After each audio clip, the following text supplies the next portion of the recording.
And we are live.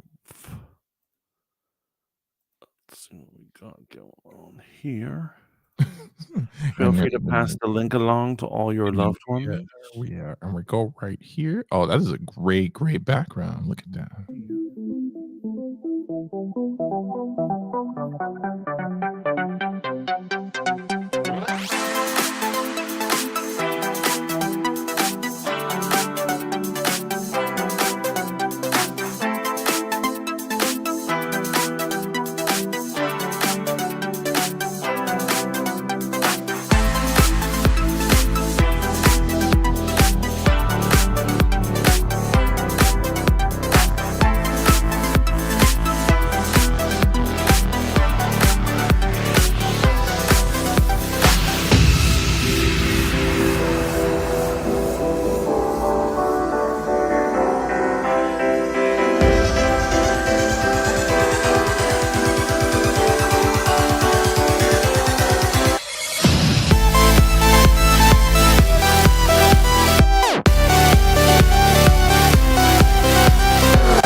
Hello and welcome to the Fanboy Modeling School. I, of course, am the Fat Mantis, and I'm here with Your man Steve, name no gimmicks, chiming the bell of Ragnarok. Yo, this is the first sign of the apocalypse. Am I right? What's going on out in these streets? Truly it is. Truly it is. And so if you guys are wondering why we are here and what exactly is going on here, this is a special report. There's so much chaos in the street. We had to do an extra episode of Fanboy Modeling School this week. This is our Friday edition to discuss everything that's going on, particularly around my man Kanye West. Yes. Or Kanye West, because he's not my man anymore. Oh, I dropped the hammer down. That's right. I'm a man who always defends this dude. I'm always at his defense. I'm always like, yo, you don't understand him. You guys are racist for attacking him because you don't understand the black man. And now I'm like, wait, what'd he say?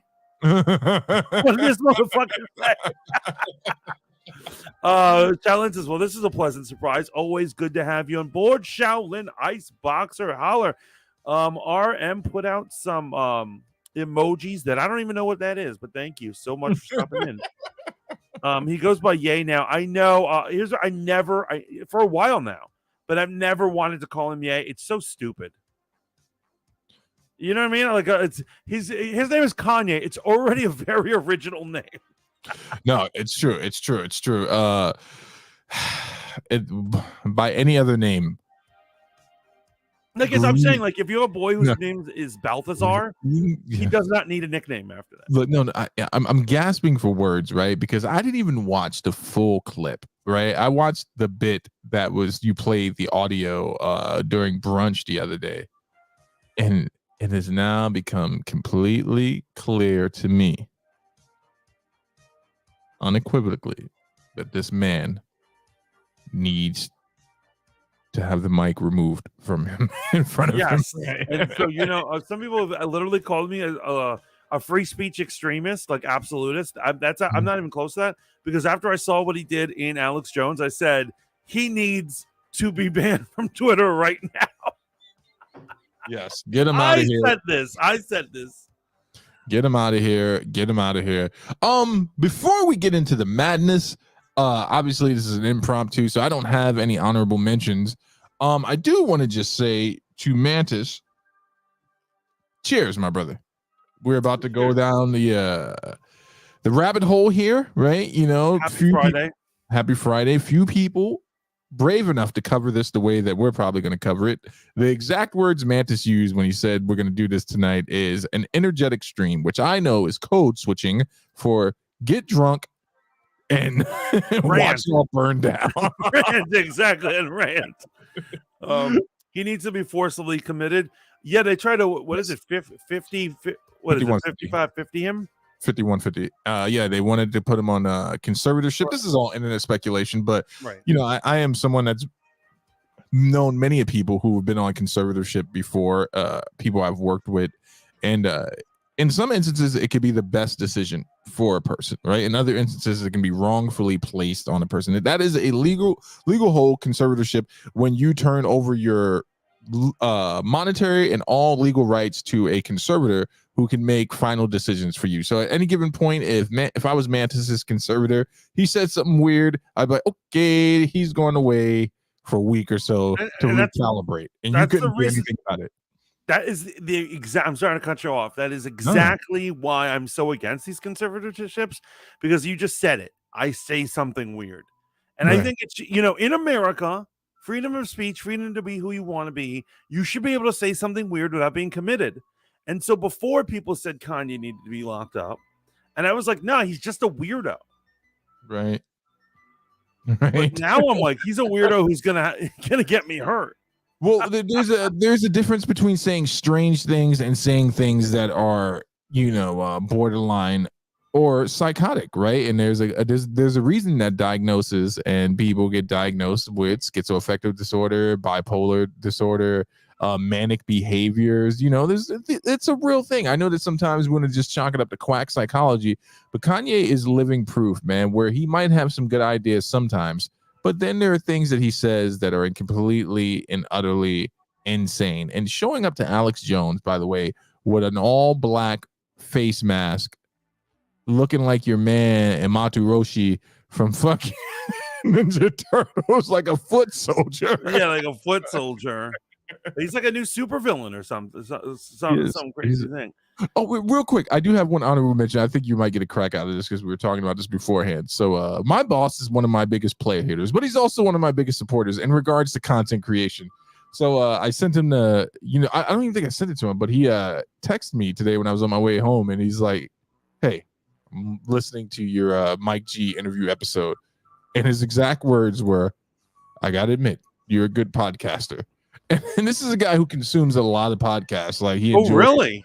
Yeah, he enjoys like the Joe Budden Show, Drink Champs, all that stuff, man. And he's hip. He's a hip guy. So to get that nod, I was gonna send him the link to Fanboy, but then I remember what we were talking about tonight, and I was like, well, maybe just not, Well, because we're gonna say something at some point. RM points out it's a Balenciaga mask. Yes, yes. Which makes it even worse. Yes. It makes this whole situation worse. Yes, and contradictory, and it's I don't know if he's up or down or what's going on. Because he's talking about being Christian and protecting the children, and then he is siding with a company that is clearly run by devil worshiping pedophiles. Oh, absolutely. And Courtney Monroe just said, I'm sorry, Shalin Ausbach. Well, by the way, Mantis doxing people during his stream the other day, used my whole government and then victim blamed me. But Shalin Iceboxer says, when you make Alex Jones speechless, you know you effed up. Yeah, you know why Alex Jones was speechless? Because he just had his crazy person behave moment himself, obviously getting sued and having judgment. $1.5 billion. $1.5 billion. Yeah. That's that real debt. That's that. That's that good old-fashioned Depression era, maybe from the 35th floor debt. You get what I'm laying down?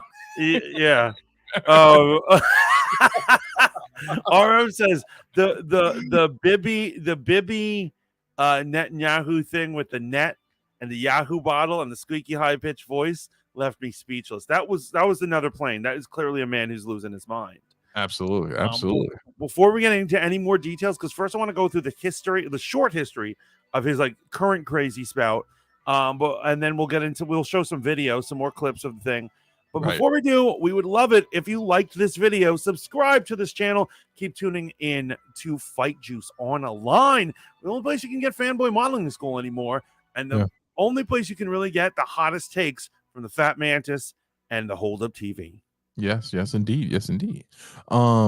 Okay, so let's dive right in. So I was in your stream the other day for brunch. Shout out to you. Shout out to brunch with the Fat Mantis. Always a good time. And thank you. After you doxed me and made me prey to my internet enemies, and now I'm going to have a bunch of Hebrew Israelites coming after me. They're like, we got him. we did it, Houston. Someone drops in the chat, did you see Kanye on Alex Jones? And you bravely played the stream during your Twitch stream, which is it was a short clip. It was like a short clip of it. Very short clip. But man, in such a short clip, we really got to see the inside of Kanye's mind.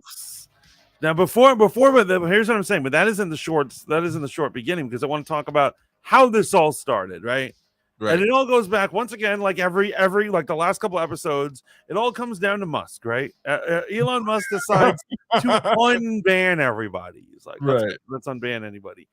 And so he decides to unban Ye. Now, Ye had been kicked off already, because the day that he was unbanned, he immediately comes back and says some anti-Semitic, what is perceived as anti-Semitic thing, implying that the Jews run Hollywood and they cut him a bad deal in the contracts for all his albums and all these things, and then he's pissed about it. It was some rant. Oh, he said, I'm gonna go DEFCON 5 on the Jews or something.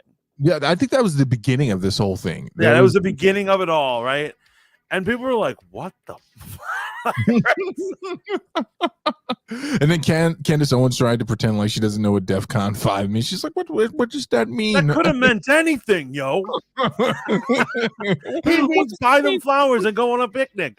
That's the thing. And that's what I think we all find. Here's what I'm saying. I think everyone's guilty of it. Sorry, chat, all of you. Me and you do it all the time. when we are on somebody's side, this is the corruption of having allies. When you're on somebody's side, we make excuses for them, even when it's hard to. And even at that moment, I was making excuses for Kanye because normally I love Kanye. Yo, he's the man who wrote and produced and starred in College Dropout. How can I hate him? Right. So he's a hero of mine. I'll make excuses. Yeah. So in the immortal words of a great song by The Alchemist and Mobb Deep and a few other people, in one part, Prodigy says, "You're my N-word. Even when you're wrong, you're right. I'll still hold you down." Right? I think we all grew up with that type of mentality. You know what I'm saying? I got your back, 50 grand.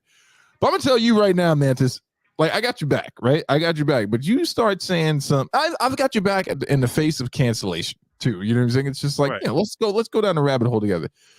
But if you start talking about you love Nazis, I'm still gonna have your back, but I'm gonna gut check you too. Like, I'm gonna hit you with a full-on plumb knee to the stomach. Like, what's wrong with you? Yeah, no, we definitely get into it, but like, you know, we do that behind closed doors. In front of everyone else, you're like, you don't say anything about loving Nazis behind closed doors. No, but I'm saying, like, we like, if you were to say that in public, I'd be like, yo, back off, I'll hold up. And then I pull you in the other room. I'm like, yo, what are you talking about, bro?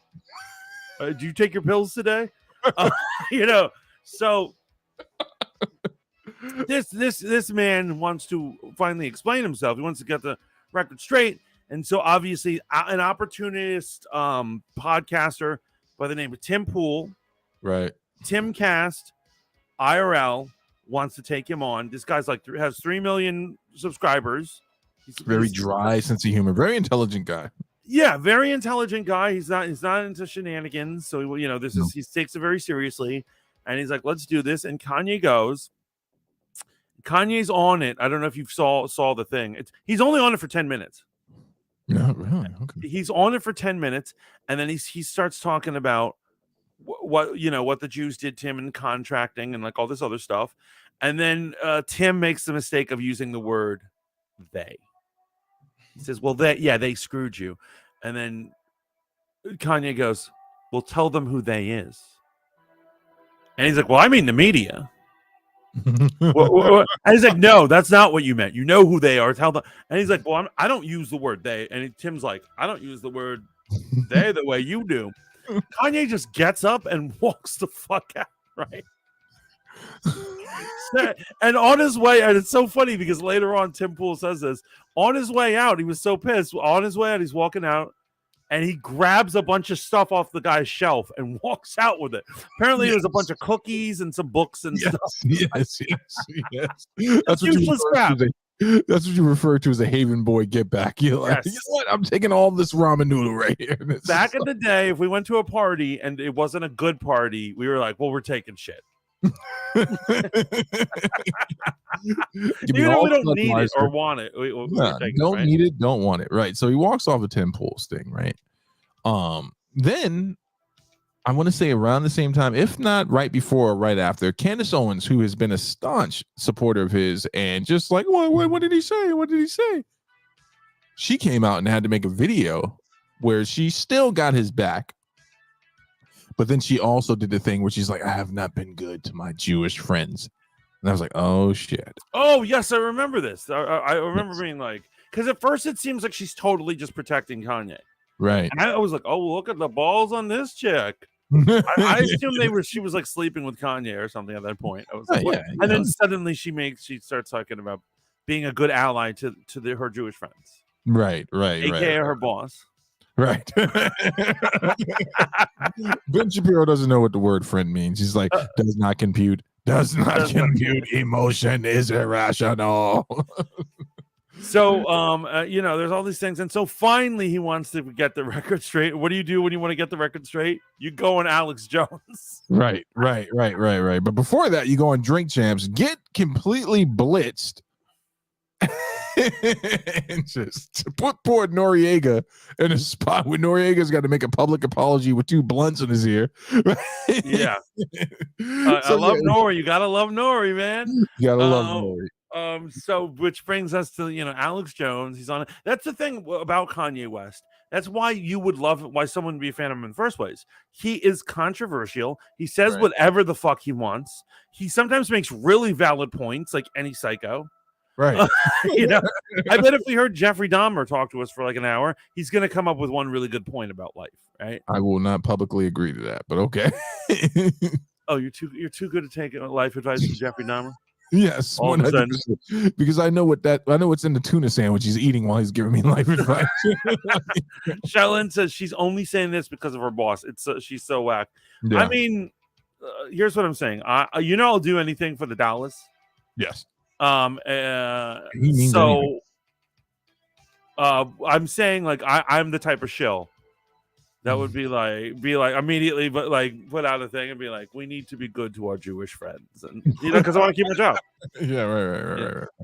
So we're here. Do we want to play some of this for the folks? Yeah, let's do it, man. I like your hoodie, by the way. Oh, thank you very much. Is that you know what kind of hoodie it is? It's a spoon hoodie. It's a spoon hoodie. That's a good press, though. It's a very good press. Yeah, it's good. It's good stuff. It used to be a good company back in the day.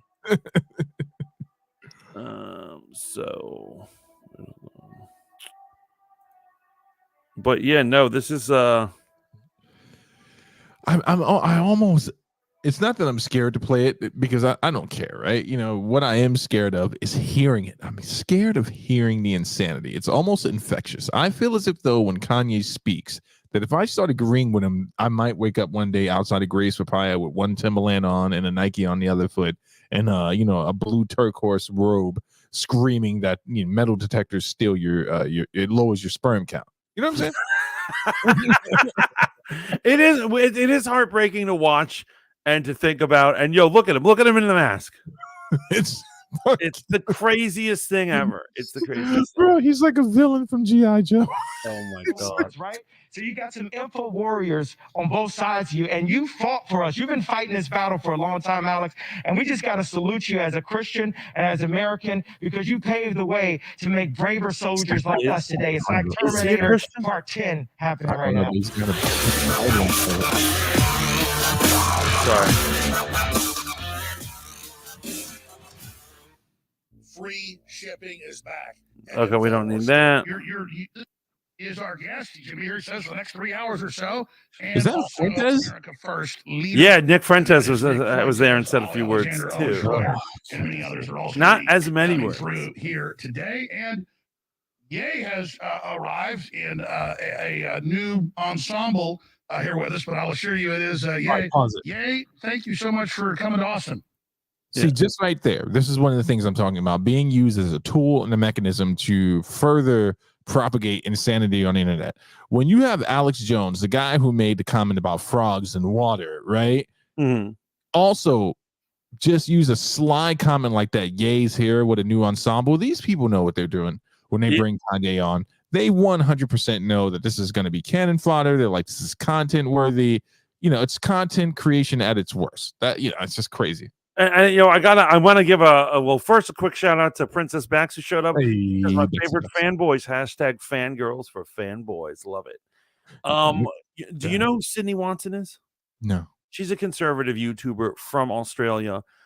She's mostly into like women's rights, the erasure of women types of stuff is what she feels. But she was on a podcast the other day talking about this. And she said there are a lot, even though she's a conservative, she says there are a lot of bad actors on the right now in this situation.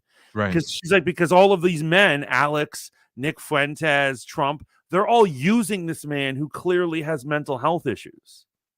Yes. And none of them are trying to help him at all. They want to further their goals. Yes. it And was the best take I've heard about it because people aren't bringing that up. Well, no, it's the best. It's a great take. Not an original take. To his credit, Ben Shapiro had stated previously, a while back, saying that you live by the ye, you die by the ye, right? And when you allow someone who clearly is struggling with mental health issues, something that I've talked about with a close friend of mine in private many times, where I'm just like, is this the mascot you want? Is this the spokesperson? Like I've seen people defend Ye's insanity and his antics to the point where they're just like, they're just trying to force a narrative of mental health on him. I'm like, no, the guy clearly is troubled. He's clearly troubled. A normal person with well-rounded views does not show up looking like that, right? This is almost, no, actually, not even almost. This is right up there with Trump in front of the church holding the Bible upside down after tear gassing those dirty hippies that were hanging out there. He's like, get out of my Photoshop, my photo op, you sons of bitches. And he's like, I'm a good Christian. Like it's RM says Nick Fuentes does look like a teenager wearing his dad's suit every time I see him. I agree with that. He most certainly looks like he raided the Goodwill closet, and he's bummy looking. He doesn't look like he's supposed to be wearing a bummy, very bummy. Go ahead. Yeah, no, and like he looks like a kid. It's so weird. It's super weird. Side note, I have another bit of video that we should watch on Monday that I think you're going to enjoy. It has to do with biracial women that have an issue with black men dating white women. Oh yes, definitely need to watch it. I'm sure I'm gonna have a lot of things to say on that one. Go ahead. Thank you for having me. Well, where would you like to start? This first little 5-minute segment is just kind of a prelude to what's coming up. What do you want to cover here today? Just God runs the world, and Jesus is the way and the life. And it's time to put Jesus first in the way that we run our businesses, the way we run our families, our businesses, and the way we run our country. And it's so funny because we all know who the Mantis is. I agree with the statement. Opening statement, I'm fine with. Yeah. Face value makes a lot of sense. Right. If it wasn't coming from Cobra Commander. For radio listeners, we're on over 400 radio stations. They can't see you right now. This is a new look for you. Oh no, I've been wearing a mask for a while. Yeah. Is that like this is an archetypal example of the mask is off by putting the mask on. People can take it how they want to take it. It's just, it's interesting if you look at a Michael Jordan or something, you load up all these pictures and he's smiling and he's holding a basketball, he's jumping from the free throw line, and then you look at Phil Knight and you barely can see a picture of him and he's got his face covered. So I don't have to show my face, it's me. Yo, Courtney, Courtney over here, Shaolin Iceboxer says someone should tell him that Jesus was a Jewish man. Yes. I'm gonna start that right there. Yes. Excellent. So far he's only seeming kind of crazy. Here's what I'm saying: the kind of crazy that he is. Kind of crazy. So far, right? I'm saying in this interview right now, he is acting like a celebrity who's like into fashion, right? He's like, I'm fashion forward. I'm gonna wear a mask. Okay, that's one take. Or from someone that's worked in the mental health field, he's exhibiting the exact same traits that I would expect for a person that's about to do the things he's about to do, right? Like the fact of the matter is, like, I'm sure Kanye in his mind thinks that maybe this is some fashion forward statement, some political statement, but what it actually reads as is Kanye sitting up there like a puppet thinking that he's being intelligent. That's what this reads as. That's what it looks like, because Jones is baiting him by asking him multiple times, is this a new look for you? And it's like, well, there's no deeper political statement to this. He just admitted it. He's like, I've worn a mask. I wear a mask all the time. But why? Why are you wearing a mask like that? Like, why? Yeah, right. Like another thing is like, you're right, because he didn't have an answer. He didn't actually. He was just like, take from it what you will, and then like, you mean you don't have an answer? Yeah, you don't know why you're wearing a mask. Also, you gotta remember, it's never good. It's never, ever a good sign when someone shows up carrying the Bible into an interview. Because I feel like even pastors or people who are going to make religious things, they know what verses they're going to use and whatever, and it's just it's bad faith. Listen, I have no problem with someone showing up with the Bible, right? You want to argue from your religious worldview, show up with the Bible, show up with the Quran, show up with the Torah. I'm fine with that. The fact of the matter is, it's the person sitting in front of it, right? This is like akin to, that feeling you would get when you see a Christian, quote unquote, on Jerry Springer. That's the feeling I'm having right now. Whenever there was a Christian on Jerry Springer, even if they were saying something that was truthful, because they were crazy, it was just like, oh boy, he's going to pull snakes out any second. Oh, right. That's what I'm saying. This is a lesser version of that. I'm telling you, like, let me ask you, if you were about to have a debate on climate change, right? Right. and your person comes up, your opponent comes over, and you see them walk into the debate carrying the Holy Bible. You should know you're in for some craziness right now. Again, I don't have a problem with them showing up with it. They're like Job 16 and all that stuff. You do need that in a climate change. Listen, if Joe Rogan shows up with the Bible, I know I'm in for an interesting night. It depends on who's bringing it. You know what I'm saying? Right. Like, it depends. If Joel Osteen shows up with the Bible, I expect him to burst into flames. So, really? I don't think he can touch a Bible without burning himself. Yeah, 100%. Ours is the mask is probably an anxiety thing, not wanting people to look directly into his eyes. That's a good that's a good guess. I have no idea what it is. Maybe yeah, okay, I can see anxiety, but I think it probably emboldens him as well. But also, I'm not sure if it's any of that other than Kanye thinking that this was clever, right? That this is, it's just insane. Roll the footage. Roll that beautiful bean footage. He's a showman to the bitter end. That's my right. Absolutely. Well, that's what Hollywood wants to do, though, is to control everybody through images. Exactly. So I'm in control of my image now. It's no longer the people that froze my account. It's no longer the people that threatened me. We've got past the threats. They tried to throw me in jail for the truth. And, people believe me. And people see that I wasn't crazy on what I was talking about. And they tried to write it off, and they keep trying to write it off. But the truth is, the more and more I'm faithful to Christ, the more and more he's going to keep unlocking the blessings. He set it on my heart to build communities, I love that he said to build that, farms, I love that. to build schools, to build the choir. But when you do that, you have to be really obedient. Hey guys, could you not talk in the back? I'm like really hypersensitive to sound. If you guys want to talk, just go in the other room, please. We have to be really obedient. Like one of the big topics right now. That's definitely that's the asshole move. You can tell he's manic or something.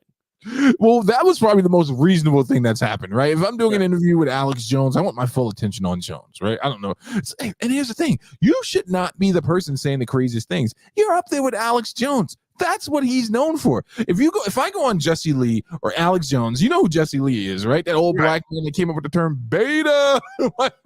Yeah. Like, I expect them to say the crazy thing.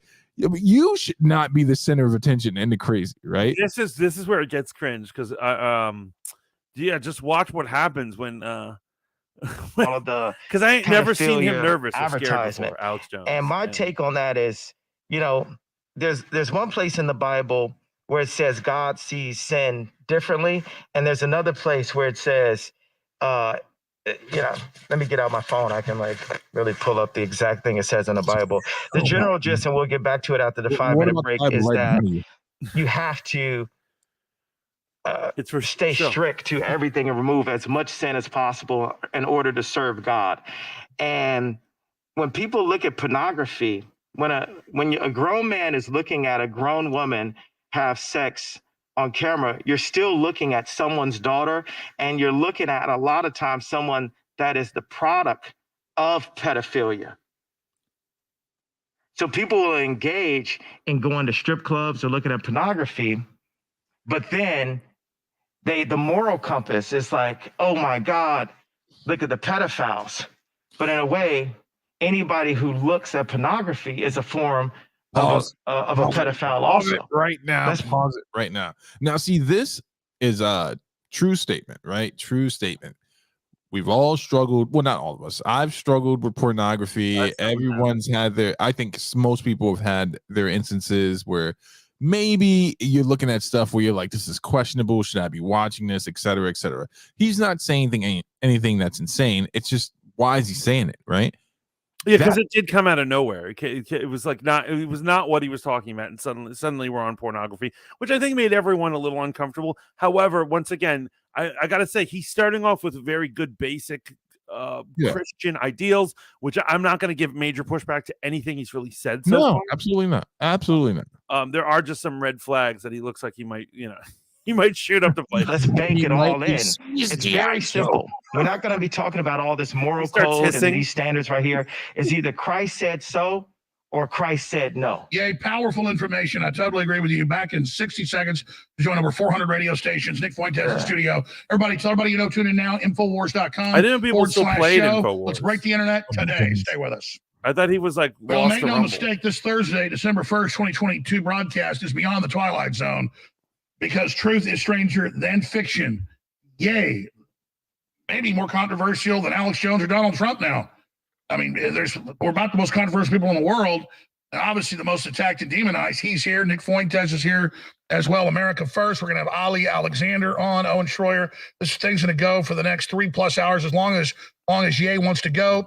Some stations don't carry the first 5, but you just dropped some bombs that I totally agree that are huge, Ye. So recap that and continue on, sir. Okay, so I looked this up. It's about sin. That's what we're going to talk about, sin today, and how we need to do everything that we can. We're imperfect, but to free ourselves of sin and repent for sin throughout the day, at night, and in the morning. So right here, the Bible says right here, I know I'm going to do a Corinthians 2, like Trump, new Christian kind of reading of this. So bear with me. I love Jesus. Right before he begins, Corinthians. Yeah, to comment on the mask thing. Quote, that's why I got this fucking mask going, because I ain't worried about saving face. Fuck my face. Kanye, he has always said that it's not about him being a celebrity, but it's about his art. Okay, Bex, I love you like a fat kid loves cake, right? But at a certain point, we got to call a spade, right? And true, that is an altruistic, artistic, bohemian type of statement, and we can read many things from it, and we can all lean back and just reveled in the genius, which is Kanye's like artistic expression. Mm-hmm. But then there's the reality of the situation, right? So an artist doing this, yes, okay, fine, I'm cool with that. But a person who clearly has issues doing it lets me know that there's something deeper going on here, right? I'm telling you right now that this man is underneath that mask, and it's very akin, in my opinion, to Buffalo Bill. Remember Buffalo Bill from the Silence of the Lambs? Yeah, from Silence of the Lambs, yeah. You remember Buffalo Bill's shady little kink that he had? You seen it in the movie when he's dancing around. Yeah, he's dancing to the music. He's putting on the makeup and he's tucking his junk behind his legs. Yes, this is Kanye. Doing a fashion show for one. Yes, this is Kanye's Bill moment where he's just like looking at himself in the mirror and he's just like, man, look at how amazing I am. Well, everyone's watching, and actually, I mean, that's a total side note that I wanted to bring up, but it's interesting. I should have brought it up in the beginning, but it makes it interesting. I looked for this online on YouTube. It was on YouTube. Somebody took it down because obviously Alex Jones isn't allowed on there, right? Right. The only place you can really get this is Rumble. And what I'm saying is, what is the logic of these companies banning content creators? Because what happens when they make something that everyone wants to watch? You're just letting another app get all those hits. Right. But, shout out to Alex Jones for being forward thinking enough, obviously still on radio, right? So radio refuses to give in to any cancel culture whatsoever. There's a medium in which people are still wanting to hear him. And then his own website, man. I was talking to a friend of mine in regards to server farms and Apple and Android and, what's going on with Musk right now. And he was saying, because I told him if conservatives really wanted to lean in on free speech, they would be developing their own server farms. Because you and I both know that all the servers are run by Google, right? You're either hosted on Google's servers or you're hosted on Amazon servers, right? And the app stores are dominated by Google and Apple. Even Fire TV, Amazon's App Store is an Android skinned OS. That's what it is. Oh, is it? Yeah, it's still Android based. It's really only 2 platforms. But if you really wanted to invest in free speech and you really felt like you were being demonized, your next step would be investing capital into not another platform run on someone else's server that can shut you down, but saying, hey, we need to make our own server farms. I know it seems like a huge undertaking, but at the cost of freedom, it seems like it would be something worth doing. How does this relate to Ye? Bro, I'm telling you right now, none of those 3 guys up there are truly, truly interested in free speech. They're truly interested in being entertainers. They're interested in their speech. Yeah. Right? Yeah, yeah. But yeah, no, I mean that goes to what Elon Musk said the other day. He just this is the thing that pissed off Apple. I don't know if you had heard that, like, Yes, he yes. did a tweet that pissed off Apple. He had to go down there to make sure, because they were going to take off the app out of the store. They were going to take Twitter off out of the app store, and so he had to smooth it over them. Well, what he had said, what the quote, what it was, is he first tweeted, "What's going on with the culture war? Do you even believe there is a culture war?" And people are tweeting at him, and he just let the numbers. He's reading, absorbing what everyone's saying, and finally he says, "In my opinion, there is no culture war, because a war means both sides are fighting back, but only one side is fighting. Here's my advice to conservatives: instead of putting your faith and money behind politicians, you should put it behind artists and actors and movie projects, because you can't." And he said, "You can't win a naval battle without ships." Right. And you can't win a culture war without culture. Mm. And that's really intelligent quote. But that is what scared Apple. Apple was like, he's giving advice to conservatives about how to fight a culture war. Right. And they kind of lost their minds, and they were like, what is this? Well, I mean, go ahead. But yeah, it's exactly what you're saying. You're saying that they should invest in, like, server farms. He's saying they should invest in things. That is the problem. That is where the culture war comes from. Is that one side has cultivated they have all these resources, right? And the other side uses their resources. Right. It's very let me choose my words carefully, man. And when I say this, let me choose my words extremely carefully. But I want to draw a parallel between 1968 era, right? I'm not saying that these things are exactly the same. I'm just painting an image, right? The narrative largely back then in regards to the civil rights movement was that it was a danger to America. This is a historic fact. You go look up coverage of it from television stations and radio stations, which was the medium in control at the time. And the civil rights movement was painted as this horrible thing that was happening in America that was going to destroy America. And the narrative was controlled by the media at the time. Conservatives have learned nothing from that, and now they find themselves, not saying that conservatives were the people, or you know what I'm trying to say, but they are in a situation where now everything is controlled by one group and that one power structure, right? And I'm saying, if you really want a fair, balanced approach to this, and you really feel like you're being persecuted, right, why not take your own advice about pulling yourself up by your bootstraps and doing something and saying, let's all get together and do something about this? That's why Parler was so easily shut down. Parler was on Amazon servers. Right. Like, that's the thing. You know what? Probably the Daily Wire is too. And so the Daily Wire boasts all the time that they're like, we're super conservative and we have our own media. You're on YouTube. You're on YouTube, bro. They have to use liberals apps and liberal servers to do all these things, which means liberals at any point can be like, you know what, we're sick of your games, and just pull the rug out from under them. Yeah, absolutely. Yo, Laney, what up? Welcome to the stream. What up? We're watching the whole Kanye West, the actual video over on Rumble. Alex Jones had him on there for his InfoWars. Bex wants to point out, she says, I was just saying what the man said. Laugh out loud. I know you were saying just what the man said, Bex. I'm refuting what the man said. Bex says I'm a low-key stan. So you're not low-key about it at all, Bex. Here's the thing. I'm a Kanye stan too. However, there is a line, and I feel like I've seen it. And I'm not saying I hate the man. I'm not going to say I'm going to stop listening to his music. I can't afford his clothes, so I don't have any of his clothes to get rid of. Right. But what I am saying, I am angry with him right now, and he needs to mellow. What you're really trying to say is Kanye needs to take a break from the internet, right? And this is another thing for people that don't understand Christianity. Kanye needs to be discipled, right? I believe that this is actually not a quote that I came up with, but the most dangerous thing for anyone involved is a new Christian, right? New Christians are very much like rabid dogs in the sense where they get this new information and they're looking for meat, right? Yes. Especially new Reformed Christians. It's like you're armed with Calvinism and you're just ready to tear people apart. And what you really need to do is to sit down, let the truth seep into you and let it change you. Be less vocal. I'm not saying you shouldn't speak out against evil, but you should be discipled and be tempered, because that fire you feel in your belly, that new Christian fire, that can turn very dangerous. You can start saying you can go left really quick. Well, I mean, it happens with everything. Like, friend, when I was down in Virginia at my church, there was this. When I got there was this slew of young people who were leaving the Episcopal Church to go to the Catholic Church. That's right, going from Protestant to Catholicism. Right. And we remained friends, but they were like you said, rabid dogs because they were new Catholics. Right. And they come to me and be like, "Yo, Roy, have you read Catechism too?" And I'm like, when you're raised Catholic, you don't read anything. You know what I'm saying?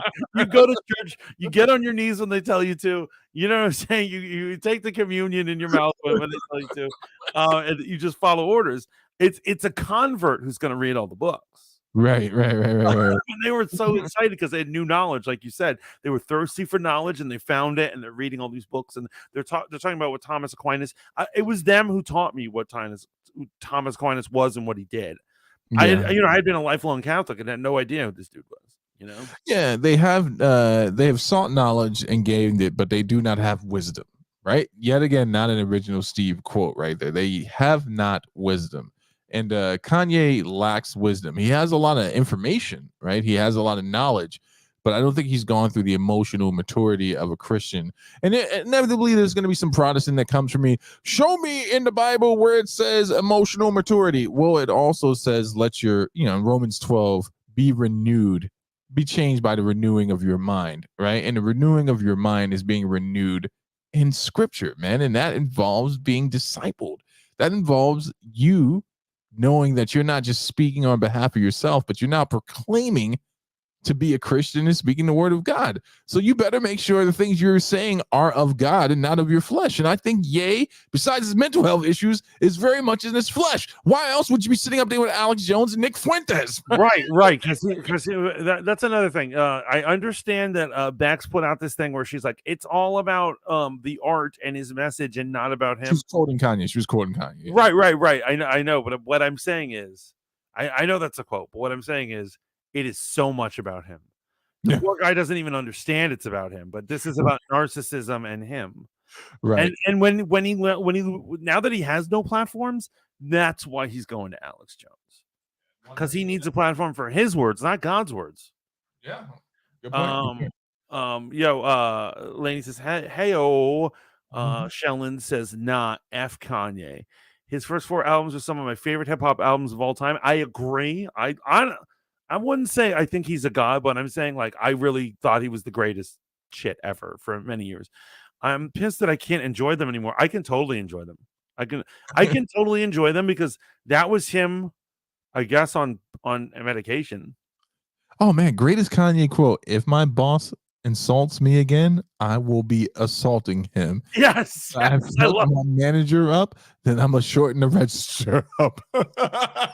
You know what? I'm gonna listen to his first 4 albums after this stream tonight. I'm drinking alone and listening to Kanye, the classics. Lady says, not the Catholic Church. What up, lady? Let's see. Let's go. I'm gonna lighten the register. But I'm not the most experienced Christian. And it says the book of Proverbs 6:16-19. I'm sure that's the wrong way to read it. It's okay. You got the floor. Okay. Identify 7 things that God hates, although there are not any punishments prescribed for those. Scripture clearly indicates that God does view sin differently and that he proscribed a different punishment. It's making up words now. It's making upon its severity. Now watch this one. It says where the phrase all sins are equal in the eyes of God comes from. As far as I can tell, the most common argument for the belief that all sins are created equal comes from the book of James 2:10. It states, "For whoever keeps the whole law and yet stumbles at just one point is guilty of breaking all of it." Now, I'm a big fan of Steve Jobs, even though he did create Apple. And if you notice, the logo of Apple is actually the fall of man. The forbidden fruit. The bidden apple, right? So we can get into, what he's a conspiracy theorist social right media there has done to families and all that. We got 3 hours, right? But I like the way our incredible American inventors like Disney and Hughes and Steve Jobs, the way they ran their companies and invented things that changed the world. And the way Steve ran his company was his version of a sinless office. Everyone had to be so meticulous. So right there, that is the Gospel Coalition, and that website right there. Yeah. And here's the irony, right? They are currently under heavy scrutiny from, I guess, for lack of a better term, right-leaning Christians. Let's call them fundamentalists. And there's nothing wrong with being a fundamentalist. You know what I'm saying? Like, it just means that sometimes that you believe in the fundamentals of said worldview. But the Gospel Coalition has been under attack for a few years now for being woke, right? They're for being extremely woke Christians. Really? They believe in racial reconciliation. They believe in systematic racism and stuff like that. And so, they've come under some scrutiny. So the fact that they threw that up is hilarious. I just wanted to comment on that. Go ahead. Yeah, I mean, like, I don't know what Alex, because Alex Jones people are putting these, putting the video together. Right. I don't know what his actual is. He, in the beginning, Kanye said, "Oh, he's a Christian." Is he a Christian? I don't know if that. I don't know. I know everyone proclaims to be that, but I guess we'll know by their fruits. Yeah, exactly. So what do you think? What do you think about the conspiracy of the Apple logo? And what does the chat think of this? Courtney, by the way, says reminds me of when we had to read out loud in 10th grade. Ooh, he's saying the way Kanye's reading out loud. He's struggling, man. He's struggling. So I've heard this. I've never put any research into it myself. Let me just say, off the first time I heard it, it wouldn't surprise me that if Steve Jobs, who I believe was an atheist, or at the very least a secularist, would do a play on the symbolism of the apple from the Garden of Eden. It doesn't surprise me if it was true. I just haven't heard anything that makes me believe it's concrete. If there's a quote out there where he directly says it, then okay, yeah, I'll acknowledge that. But at the same time, man, when you start getting into this deep conspiratorial stuff, it's a weird place for Christians, right? Because Christians, we do believe that there's inherent evil and there's an inherent evil running this world, right? So the Christian side of me is like, of course it's that. But also at the same time, I'm considering the source. Who's telling it to me right now? It's Kanye with Alex Jones sitting next to Nick Fuentes. And like any Christian, I'm going to use rock bottom. By the way, he's at rock bottom. Yeah. You always remember, guys. No, I'm not saying don't trust anyone at rock bottom, but be very skeptical of someone who's at rock bottom because you don't know what is motivating what they are saying. Right. And, I know somewhere there's going to be a person that's like, well, what about John the Baptist? He was at rock bottom. I would disagree. John the Baptist was not at rock bottom. He was calling out the very obvious evils of Herod, so you can't put Kanye on that. Before anyone jumps there, you can't put Kanye on that prophetic level. You know what I'm saying? It's not. I'm sure he wants to. He would love to be a prophet. It would make him more special. But I honestly believe, here I am judging this poor man.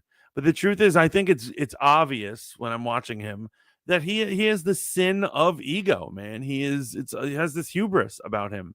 Yeah. And he's saying, like, I'm just trying to be a good Christian. Now, man, you're an Alex Jones to promote your view. Yeah. And your shenanigans. Courtney Monroe brings up something. Sean Spikes brings up something great. But here's the thing: wasn't it just a fruit they ate? I don't think it says anywhere. I don't think it says it was an apple anywhere in the Bible. Yes, and that's a common misconception that it was an apple. Actually, that's just more from the visual depictions we get from like the Michelangelo era and stuff like Da Vinci. Yeah. The Da Vinci. You know what I'm trying to say? Da Vinci era, but. That's what I'm saying. It wouldn't surprise me if Jobs jumped on that because most people are confused about that. So yeah, what they are saying about the Jobs thing is basically here's what is common. Like the common belief is that it's an apple. It never says it's an apple, but that's what the average person identifies it as. And so what they're saying is Jobs is trying to say that because and this is also a subtle Satanist thing. It's not real Satanism, but it's subtle Satanism.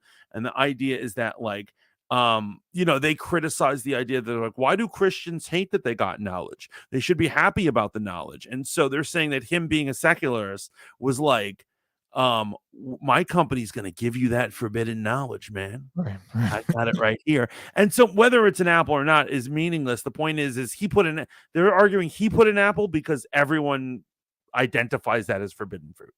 Yeah, that he is partaking in giving you the ability to have access to unlimited knowledge that you were forbidden from. But let's also keep in mind who Steve Jobs was. But at the same time, your original question was in regards to the conspiracy stuff, right? You know me, I'm not deep into the conspiracy stuff, right? I enjoy listening to it, but at a certain point, I think it makes the argumentation extremely weak, because once you start going down the deep state, deep fake argument, you sound like a crazy person.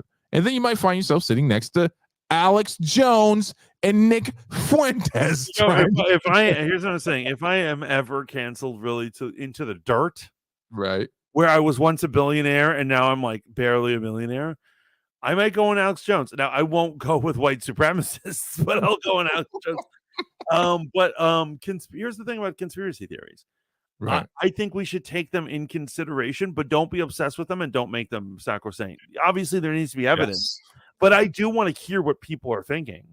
Yeah, I mean, but the last part was that was the most important part. Don't make it sacrosanct. Definitely don't present it as truth, right? Because until it's proven, it's just a theory, like most things. And I think that's my issue with a lot of conspiratorial people, is like they feel like they've gained some secret knowledge. And I'm like, wait, none of this stuff has been verified or validated. So, what do you want me to do with it? You know what I'm saying? Like, lizard people?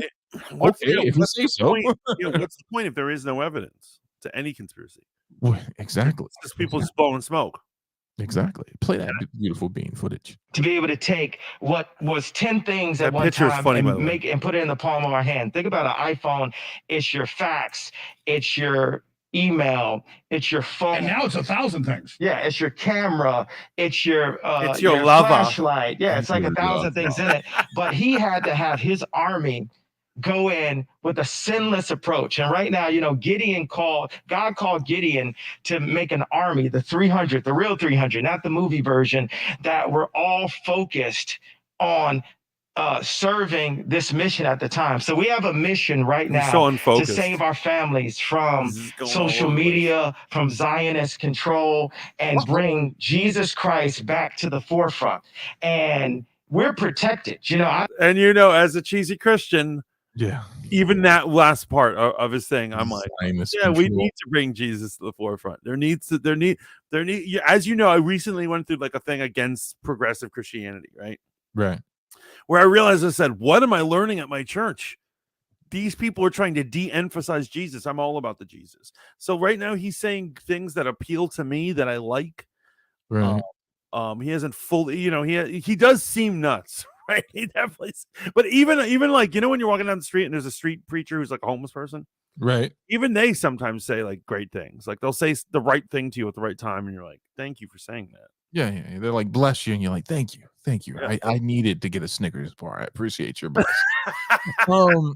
Again, no, I agree with you. He's saying things that I think on a very surface level we can agree. No, the very lowest denominator we can agree with him as Christians.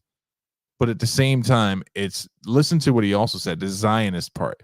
So I'm going to do something that I hate when people do on the internet.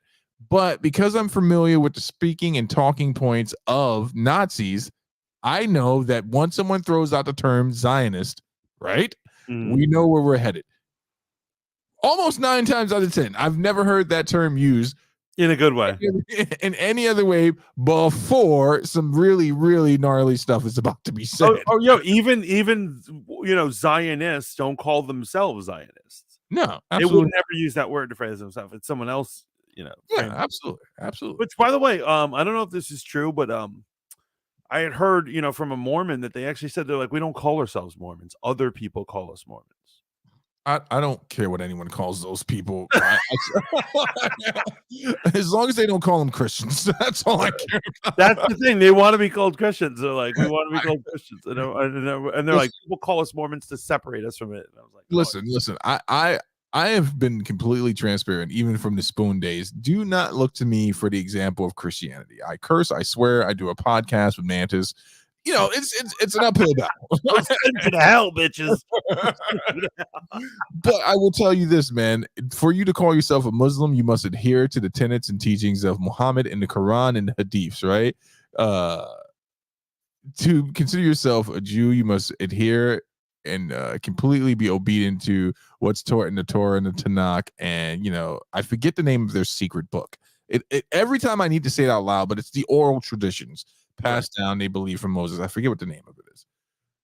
But the Talmud, we're talking about the Talmud. Thank you. But to consider yourself a Christian, you must do the exact same thing. So I would ask anyone that's looking at Yi right now, is he being a Christian in his approach? Is he spewing hatred? And that's what we have to measure this by.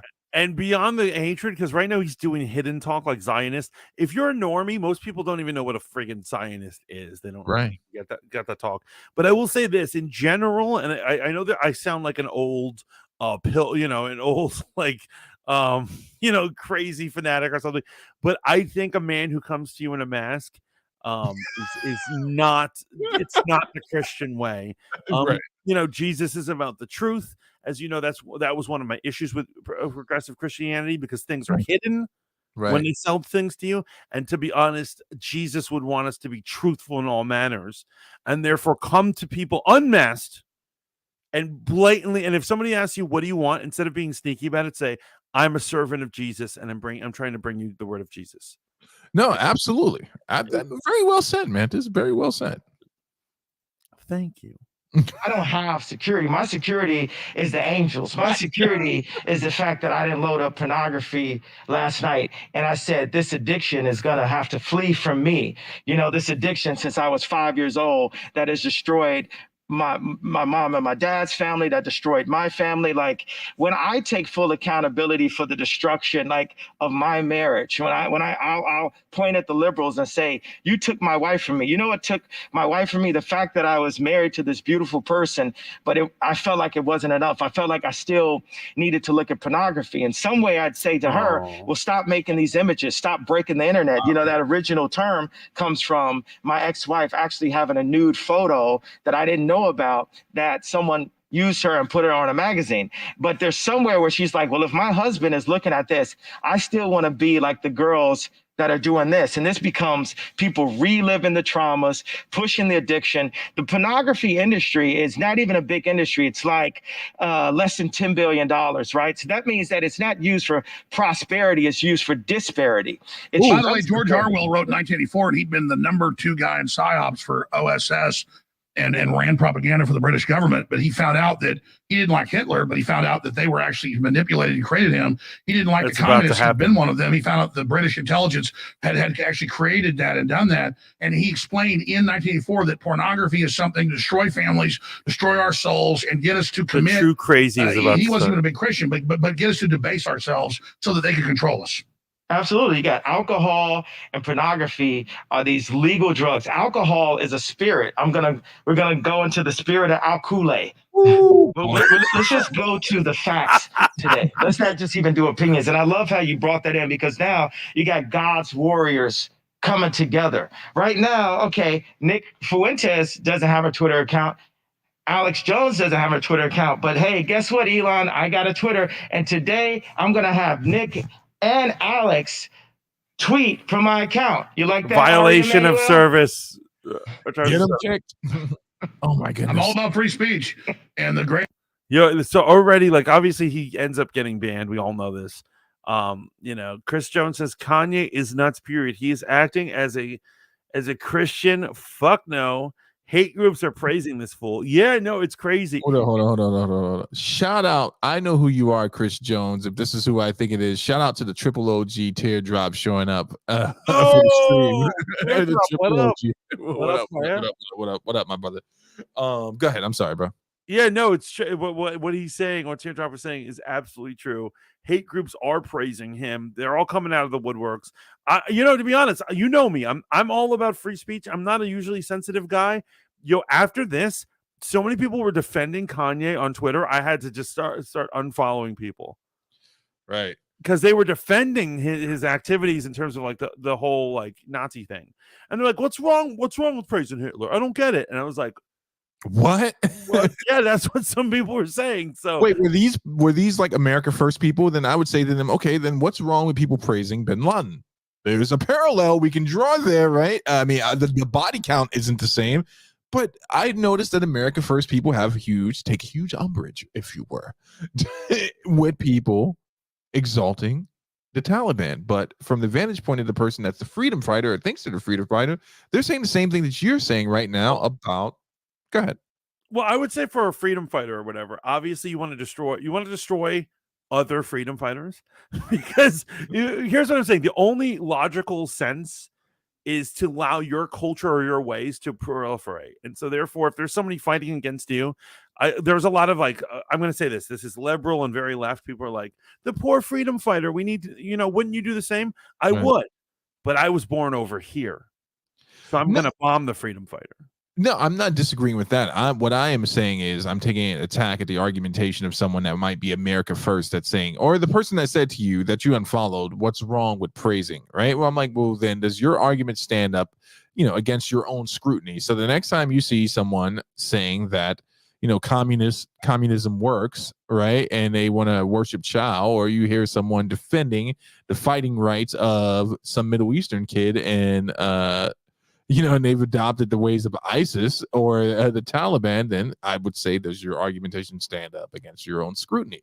But again, let's keep it right-sized. We're using a lot of big words. We're getting very deep and ethereal, but I want to make sure I land this here. We're talking about Kanye West, who is currently sitting in a black mask next to Alex Jones, who accused people of making frogs gay, and Nick Fuentes, who's wearing his big brother's hand-me-down sweater. Yeah, right? I love it. Nick Fuentes hasn't said a word in here. I'm so glad. I hate it when he talks. He's just such a lunatic. And so RM says, Mantis, I've told you about the porn equals control by the Jews before. He's probably heard of that. Yeah, that's like some sort of conspiracy theory that yes. That the Jews control porn to control our minds. And that's probably what he was getting into. Shaolin Iceboxer says, Kool-Aid. Kool-Aid, bro. I love that. He was like, I'm gonna get into the Kool-Aid word. Damn it, Kanye, you're losing it, bro. Let's do it. I think he's about to pop off right now. I think greatest threat is those that want to silence us. This is why it comes First Amendment. Yeah. Anybody trying to take your speech is the enemy. Absolutely. Well, and it's I do find it a little bit hypocritical that Elon Musk said that he was purchasing Twitter to create a free speech environment. He says that free speech is the thing that's going to save the West and our civilization. But yet he has taken exception to you, Alex, for some seemingly specific reason, maybe personal to him, but definitely not principled. So I think it's time that the people finally demand a real victory here. We've been in war, essentially, since Trump came down the golden escalator 7 years ago to put America first, to put Christ first, to free the internet and do these kinds of things. And here we are all this time later, and it seems like we've stagnated or in some ways maybe even taken a step back. So it's time that people demand we want Christ first, we want America first, we want Alex Jones back on Twitter. These are just and reasonable demands. Well, I see it like this, and I want you to be able to elaborate on this, but I don't want Ye to get his run because he's got so much to say and he always gets cut off. But I'm going to try to shut up as much, but we can go 4 or 5 hours if you want. The main show's actually 4 hours long. I was just hoping for 3. We'll do 4 hours if you guys are up for it. But here's what I'm saying. I am a classical liberal at heart, so I love everybody, and I judge people by what they do, not what they are. And I look at the things you said, and some of them. That is a talking point that people use when they try to differentiate, classic liberal in their mind is anything before the progressive movement, right? That's just a talking point in the way they describe themselves as an era of liberal.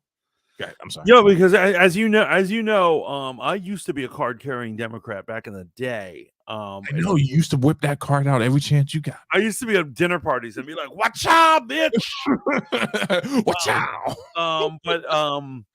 So somewhere, and I'm not blaming Barack Obama, but some time between the period where I voted and actually flyered for Obama during his first election, I went out flyering in Charlottesville. Between that and the time and I guess like Trump or whatever, the Democratic Party kind of lost its mind, and it didn't represent anything that I could even see. I just didn't. No. I get what you're saying, man. And I don't disagree with you at all. I think that what happened for me was and this is really cheesy and it's a cop out, but allow me the same grace that you would show yourself when you change your view on something. I was never really a staunch liberal. I was someone that always believed that there's a divine law that needs to be followed. But at a certain point, I was like, hey man, I just don't I just don't appreciate to see people who are impoverished being unjustly treated, whether they be white, black, Hispanic, Asian, whatever. I just don't like seeing those type of evils. And I would look at things that were happening in the early era of the LGBT community. And in regard, you and I grew up during AIDS when it was like a real scary thing. And I would just see the treatment that, gay men specifically would receive after they've been diagnosed. I'm like, this is wrong. This is wrong. Right. But as time went on, just like you, I started noticing it became less and less about this altruistic thing where it's like, let's help people. Let's strive to be our best selves for the best community to make the best world. To, you know what? Not everyone's going to make it to the finish line with us. And we got to get rid of some people too. And I was just like, what? Like, what happened now? What happened? So I'll tell you, I can't really get into it because I don't want to like insult somebody who like isn't here or whatever and all these things. But there was somebody that we both know who they became like an analogy for my relationship with the Democratic Party. And what it was this person a correspondent on CNN? No. It's funny that you say that. No, this is not that person. No, it's just an old friend who gave into the bottle, mm-hmm. who stopped working, who just kind of like did nothing, and it got to the point where they became the ultimate argument for not being super giving and understanding of things. Right. Okay. They're the person who's like, you know what I'm going to do tomorrow? I'm like, what are you going to do? You're going to find a job? They're like, I'm going to scam welfare. Said, okay. Yeah, but while they're scamming welfare and defending the right for people to have welfare, it's so weird that they can never make that connection. For every 3 of you scammers, you validate the argument for why they want to reform the welfare system. Because right, and that was lingering in my life, and I was like, "Well, what is going on exactly?" And so when I would see debates where people were like, "Well, these hardworking people," I'm like, "Well, they're not all hardworking." Bro, I met and dated a woman who was, I'm not proud of this, 21 when I was dating her, and she was already receiving Social Security. Now you gotta ask yourself a question. How long has she been working to even receive something like that? So that means that someone else was paying her way, right? She didn't pay into the system for very long. Bro. What? High five. Got himself a cougar.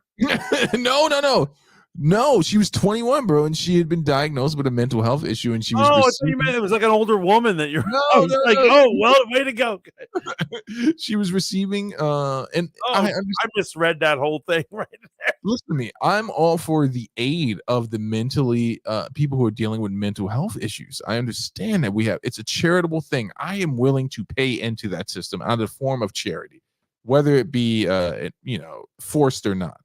But at the same time, she was on Social Security for 3 years, my guy. 3 years and receiving food stamps. And I'm like, I don't know. I'm not buying your story anymore. Like, you seem to be a person that just doesn't want to work. You strike me as someone like. Here's what I'm saying. I'm fine with someone who even doesn't realize that they're like doing it. But we actually, me and you both have mutual friends who know they're scamming the system. And they brag about it. They think it's funny. Yeah, absolutely. And so at that point, it became harder to be like, well, maybe we should tighten these ropes. You know what I mean? Of like, who's getting what? Like, you know what I mean? Like for instance, I don't know, this is gonna get us canceled or whatever, but we're watching the Kanye West and Alex Jones show. So we're already. Can you highlight Chris Jones' comment down there? Oh yeah, sure. Oh, by the way, first RM says if Nick Fuentes wanted to buy a 6-pack from me, I'd card him. Exactly, and you'd be right to do it, RM. Chris says, okay, in college, I had to write a paper on the good things Hitler did for a debate class. It was the hardest paper I had to write that contradicted every thought and belief I had about Hitler. In the end, it didn't change my thoughts about him. But the state of union during the first few years under his rule was great in Germany, and you fit his idea in what a person was. And Dream, weren't you the one that said Brenda has feet that look like she was running from Hitler? I never said that. You said that, and you've been trying to pin that on me for years. You said that, you piece of shit. Yo, in college, no, I feel what he's saying, because in college I had to write a paper defending the R word. Yeah. I had to defend the R word, and I had to look up things, and I came up with this thing that I was like, the R word is in evolution, it's programmed into us, and so it's natural. And that was the best I could come up with it. But even doing that long paper did not change my view of it. I didn't have a corrupt view of it. I just knew you bullshit for your grade, right? Well, that's the thing, but you and Chris are describing something that happened in the institutions. I'm not saying it doesn't happen now. It's been a long time since I was in community college, and it's something to challenge you, right? It's challenging your worldview and getting you to think outside of what you've been raised to believe. And it helps. It fosters critical thinking, et cetera, et cetera, et cetera. But you both came to the same conclusion. I still fundamentally disagree with Hitler, right? And you fundamentally agree that the R word is wrong. There is no defense of the R word, right? Even if you're going to make that argument that, conquering forces are deserving of the bounty of war, we know, and this is where I always catch my liberal friends who don't believe in truth, we all agree that the R word is wrong and the act of it is wrong, right? Like, that is a truth we have all settled on. So, there we go. Let's see what Big Alex is saying here. Look at him. He looks very serious right now. Out of context, I don't agree with. But compared to a modern liberal saying white people are inherently evil and white people are bad because of their skin color, and then that's what the ADL and Southern Poverty Law Center and these leftist groups in Hollywood have pushed. So they're putting out something beyond even what Hitler said, but reversing it onto white people, and we're supposed to sit there and accept it. And then Ye comes out and says, hey, I see kind of a mafia running things, and then he's the devil. No, that's bullshit. Sorry. His baby. We're going to curse a little bit less on this subject. Yes, Reverend. I'm going to try. I'll stop. And the reason I wanted Nick, people have heard from Nick, but people haven't heard from Nick with Ye standing right next to him. It's like, that's the thing that the Zionists control, the 300 in control of the media and control of the governments. They don't want us to connect to each other. Like my dad said, okay, they say you're anti-Semitic, but they say he's a white supremacist. And he's asking me, well, what's the difference? I said, Dad, there is no difference. It's just separation and confusion. They want to separate and confuse the Christians and make us afraid to stand next to each other. Yo, I will say this. Go ahead. I don't know if it's necessarily Christian or not or whatever, but I do believe the government does that. They do try to separate us. They want identity politics so that we fight with each other, and we're not fighting them.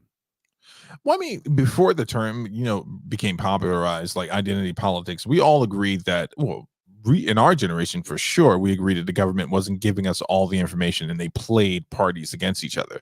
But previous to our generation, people believed that the government was, sent by God, right? And the government could do no wrong. I agree with your statement, man. I agree that the government divides. I just think that it takes a well-balanced mind to be able to go, yes, I understand they divide, but I also have to understand when I'm projecting onto the situation, right? So you're looking at Nick Fuentes at a rally right there, and I think you should judge, a person by their fruits. And even though Nick is young, let's see what his fruits are thus far. He has said that black men are of low intelligence. This is not a paraphrase, right?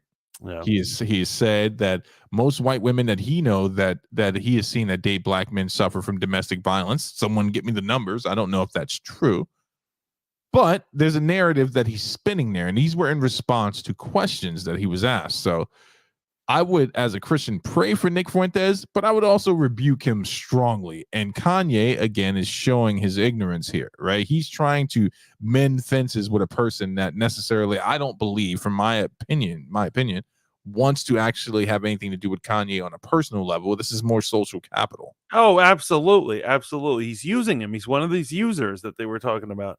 I have recently seen a clip. This was my introduction to Nick Fuentes. I saw a clip of him saying he's in a suit. I guess that's his show, right? He has a show or something. He's in a suit, and like I think the New York skyline's behind him, and he's ranting and raving. And so the clip is he says this country has been N-wordified. He didn't use N-word. He actually used it. And he said he's like, we're basically living in Africa, except we have more stuff than them. And so then he starts talking about how everything's low class going on in America, and that's what he means by N-wordified.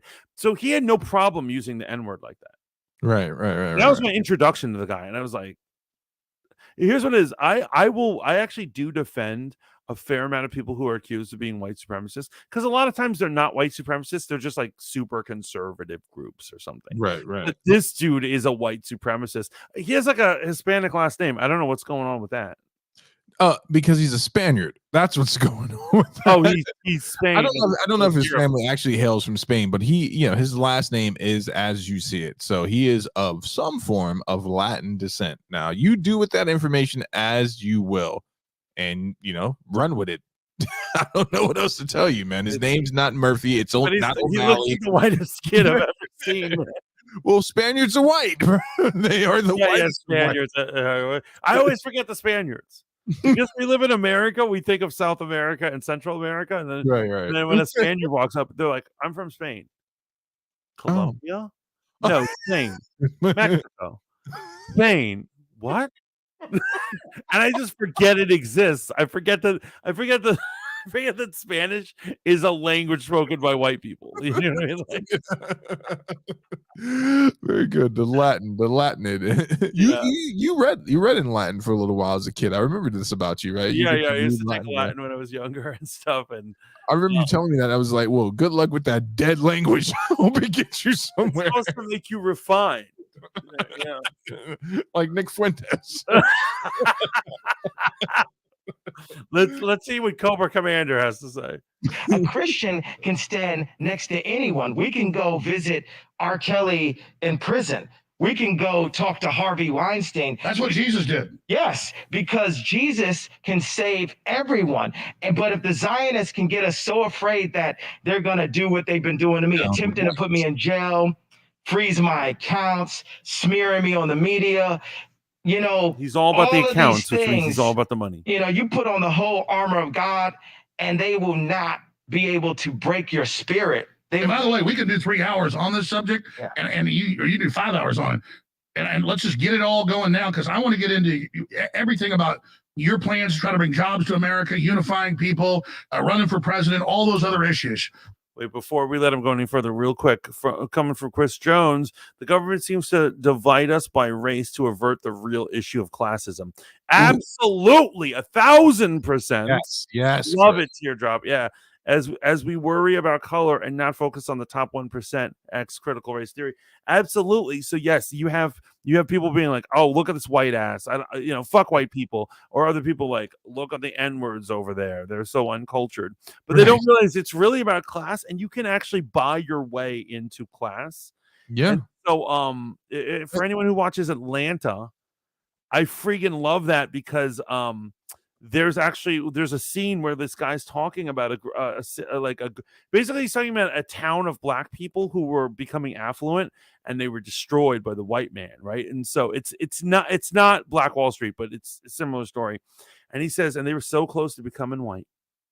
Someone goes, becoming white, and he goes, "White isn't like a thing. It's something you can buy your way into." And they look at him like he's a madman, but that's true. You can actually buy your way into being white. Well, at a certain point, it's funny you bring that up, because isn't that maybe some could guess that's why Kanye is upset? He was in the $1 billion club, right? He bought his way into being white. He feels like he didn't get his money's worth. Look, OJ wasn't in the $1 billion club, and he got away with a whole beep, beep. You know what I'm saying? Like, you're in the $1 billion club. That means that affords you a certain clout, but it shows you that anyone can be. If Harvey Weinstein can be removed from that club, you can be removed from that club, Kanye. And that's what he's really upset about, I think. I guess. Right. Like he probably thought that once he bought his way into being white, he could say literally anything. It's all gravy. Well, that's what he said on Drink Champs, and I quote Dave Chappelle, like, I could say anti-Semitic things, and Adidas can't do nothing about my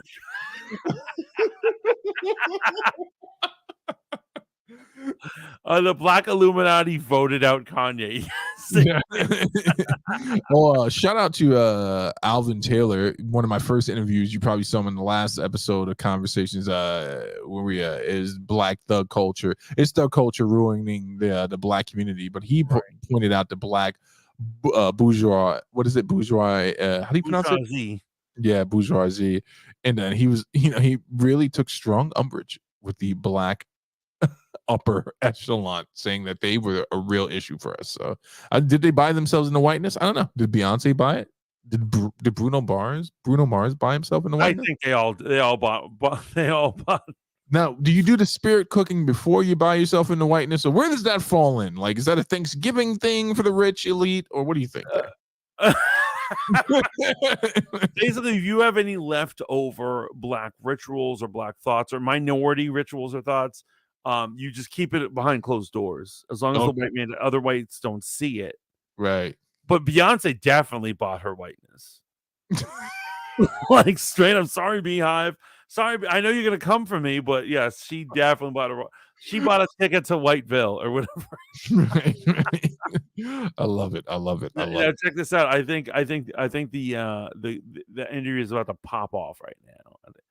And we are at we've only done 13 minutes of it so far, but I think it's about to get nuts. So I'm not steering us away from that. I'm just saying let's just run with it as far as you guys want to go, and then I want to get into all the other topics that surround things. Oh, beautiful. So where do you want to start? Well, I mean, I would just start with this. There are good people from every group and every type of culture, and we all know that. But definitely the left, when it was America defeated Hitler, calls their opposition Hitler. When both my grandfathers almost died in the Army Air Corps, both of them almost died. One of them crash landed after a mission and got all broke up. The other one got hit in a German air raid in North Africa, and he'd only done like 18 of his missions, and then he had a concussion, and he was the captain, and then his buddies went up the next day and blew up over Italy.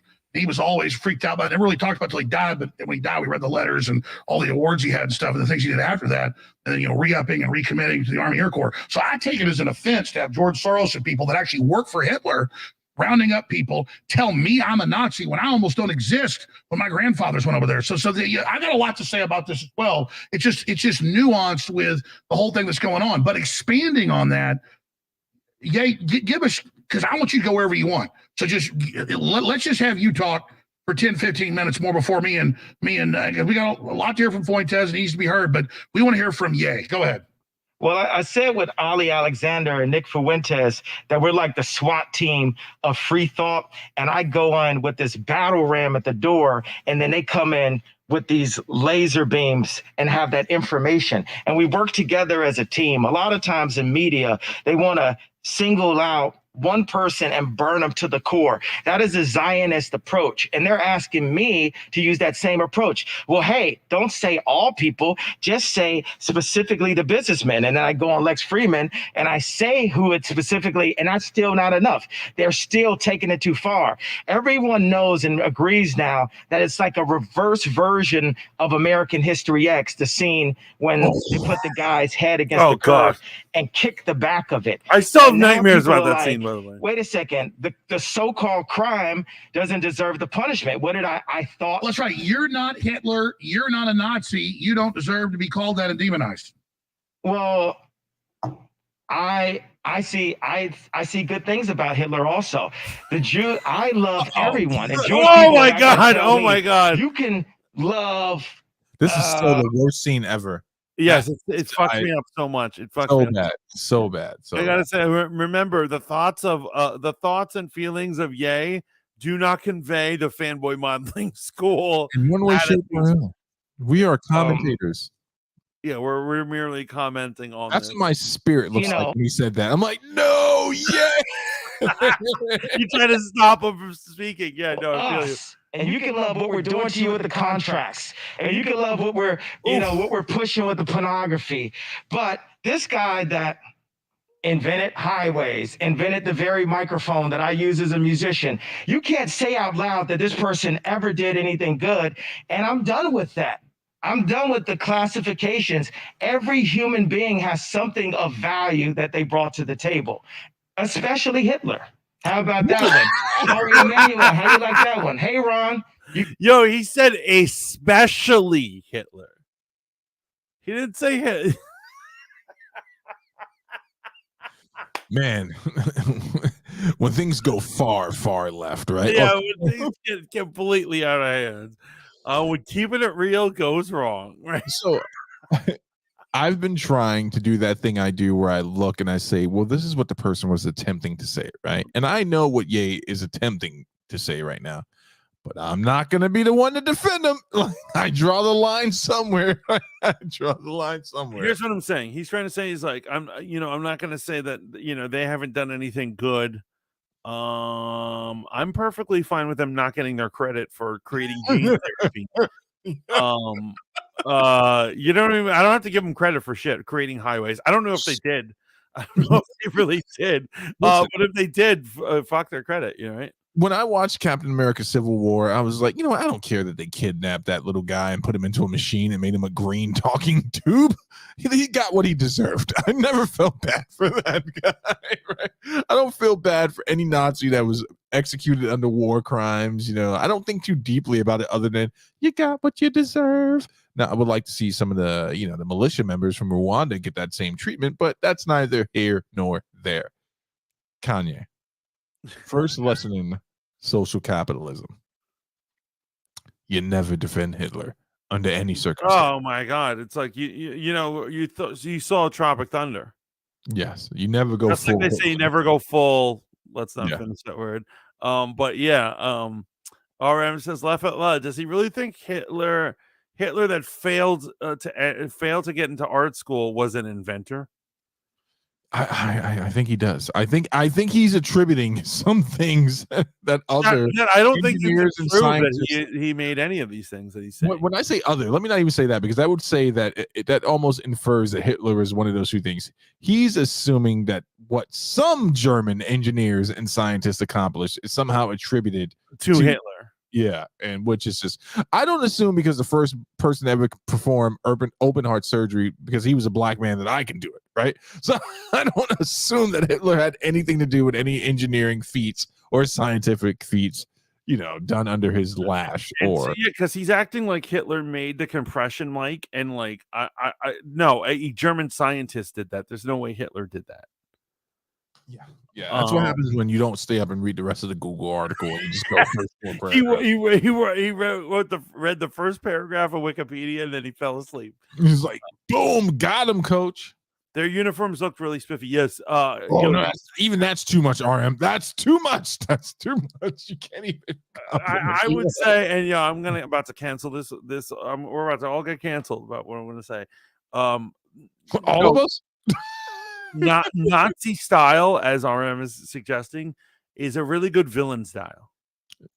Them having like nice uniforms. That was a good cleanup. You included the word villain. That's good. That's like Trump created the COVID vaccine. Exactly. Because it was created on his watch, but he has nothing to do with medicine or medical shit, right? This is a man that thought you could put bleach up your to get rid of COVID. He was looking into ways from someone who's done it. It doesn't cure shit. But you said you've been more regular since then, right? I've had diarrhea ever since, but it flows out. I bleed from my ears. Flows. You don't never have to worry about constipation or hard shits anymore. Let's see. Let's watch. Ye. You gonna do anything to fix Chicago? Well, I am worried about the thousands of black folks down in the month of Chicago, but let me expand on that because that's a nuanced issue. Yeah. My grandfather grew up in Dallas and from a pretty wealthy family. Also, Hitler was born Christian. I've studied some of the history on it, but it's very interesting. My grandfather, grew up and actually some of his family spoke some German. There's a lot of Germans in Texas. But did you know that he grew up next door to the inventor of air conditioning and the inventor of one of the major inventors of refrigeration. And so my issue was, I don't know. Growing up, my grandfather told me the stories about some of the inside baseball and the things that went on. But later, I'm going to get into that. I'm going to tell you some stuff about Hitler that you might not know directly that happened to my people I knew. I'd love to hear everything, because guess what? We don't get to hear. It's hidden. Even like our truth, the fact that African Americans were in America before the Pilgrims. That truth is hidden. Yo, that's here we go. Here we go. You have talked about this, that some of our black friends. Oh boy, there are certain black friends of ours who believe that blacks are the ones who discovered America. No, not discovered. Outright. Well, some believe discovered. Others believe outright we're here. And I didn't want to believe that portion. There are people. This is a small subgroup, but they believe that the true natives are actually black people in North America. It's awkward. It's always awkward when people say that. Yes. I'm wondering where he's getting this idea, because here's what I'm saying. I feel like, I gotta say, it feels like black Israelites are the ones who say this. However, I don't think that's where Kanye is getting any of his information. So there are a few different groups that believe this. It's, the Hebrew Israelites, certain pockets of a movement you might have heard called FBA, Foundational Black Americans. Not all people who are Foundational Black Americans believe this. Not all, by a large margin, but they believe that the original natives were, African Americans. And yeah, listen, I'm so sick of having this debate, because I think I have thoroughly made my point on it to the point of like where it's cost me friendships, right? You know what I'm saying? Like I just stand staunchly against this type of nonsense. I am proud of my ancestors. I'm proud of the community ancestry, which is the African American experience in America and what we've been able to overcome, and still going through. I don't need to rewrite history. But it's interesting. People really feel like they need to. It's important to them. Like, for instance, actually, Hitler himself, he wove a false history for his people where they believed it. What he was saying. And so examples are like, like Aryans. Like, for instance, the original Aryans that he's talking about were actually Indians. They were actually. The Indians and Armenians or something like they were brown peoples from Asia who came through, and he tried to say this thing that he's like, well, they're blonde hair, blue eyed, and so therefore we're Aryans. And I'm like, that is not correct. And like, I think we all know that's not correct. And so why do people feel they need to be the first or have some, like, it's kind of like the king and queen thing. I understand why people want to say, my sister's a queen, I'm a king. I understand that energy. When people really believe I'm descended from kings and queens, I'm like, well, not all black people could possibly be descended from kings and queens. There aren't enough kings and queens in the universe. What type of kingdom was that? Yeah, like, everybody is a king or a queen. What are you talking about? I feel like M'Baku during Wakanda Forever. It's amazing that you people get anything done at all. But like, I'm saying, why do people feel they need that specialness, right? They need to be special. They need to be old school. Yeah. So do you want the Christian answer, or do you want like a pragmatic answer? From my opinion, I want the real answer. The real answer is motherfuckers want to feel special, right? Motherfuckers want to feel special, right? The Christian answer would be, it's the flesh. Everyone wants to be exalted higher than their station. All right. But for me personally, people want to attach on to something that makes them feel better. And I'm not interested in feeling better per se when it comes to my roots.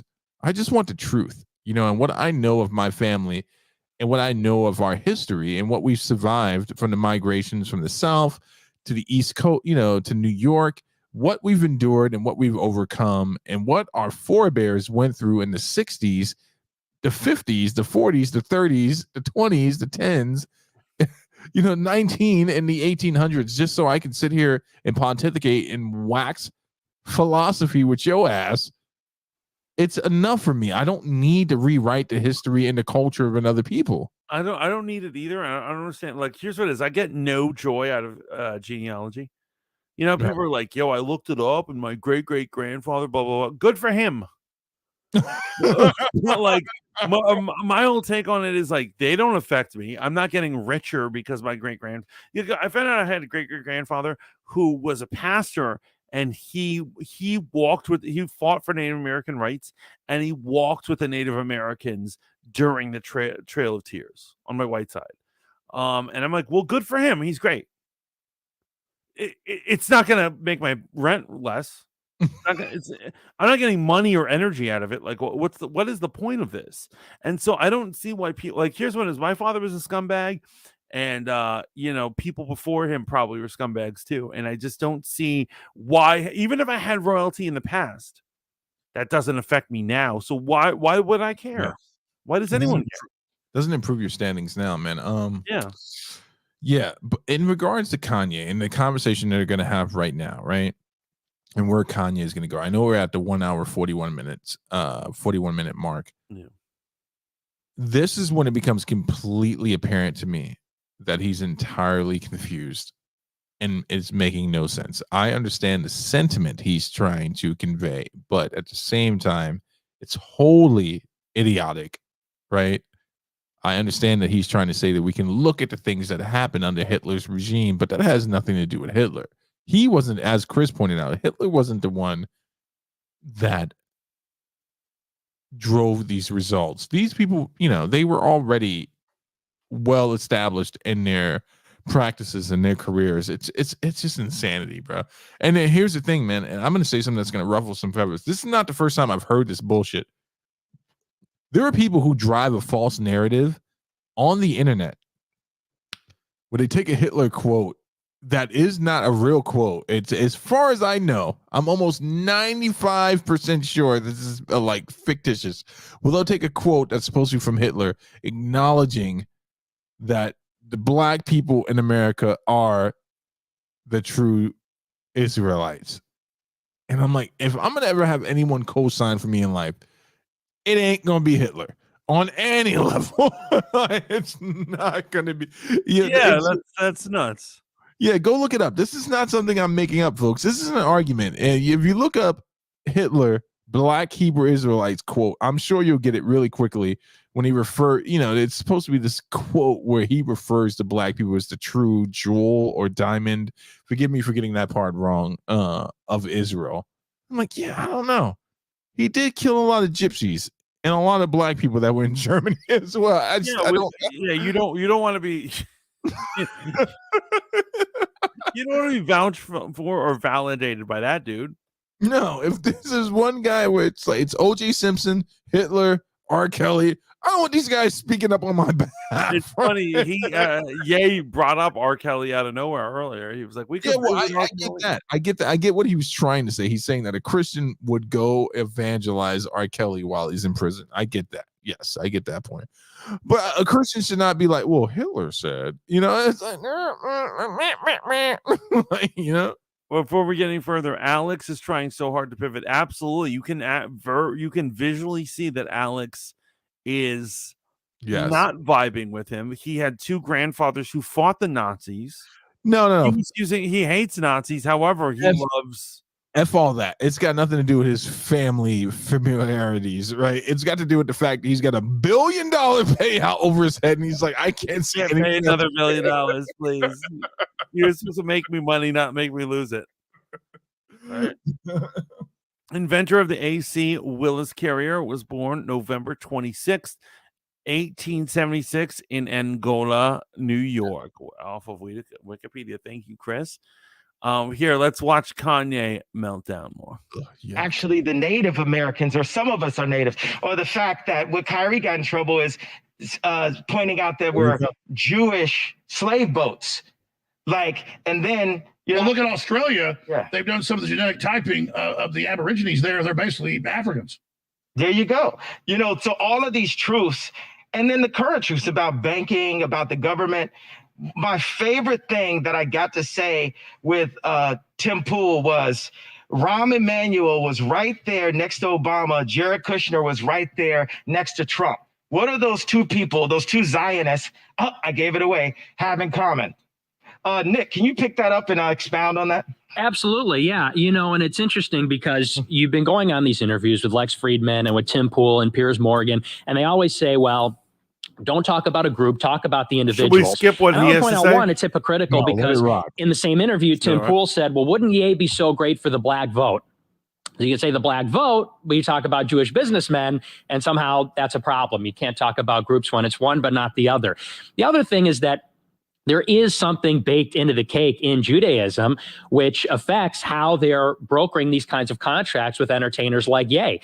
If you look at the Talmud, which is a real Jewish holy book or part of the holy book, there's the written Torah, which is the Hebrew Bible. There's the oral Torah, which was written down as the Mishnah and then interpreted in the Talmud. In the Talmud, it says that Jews have to treat Gentiles differently than they treat other Jews. There's all kinds of examples of this. They say that if you accidentally, if a Jew indirectly kills a Gentile, there's nothing even wrong with that. There's nothing morally wrong with that. They say that for a Jew to have sex with a Gentile is comparable to bestiality.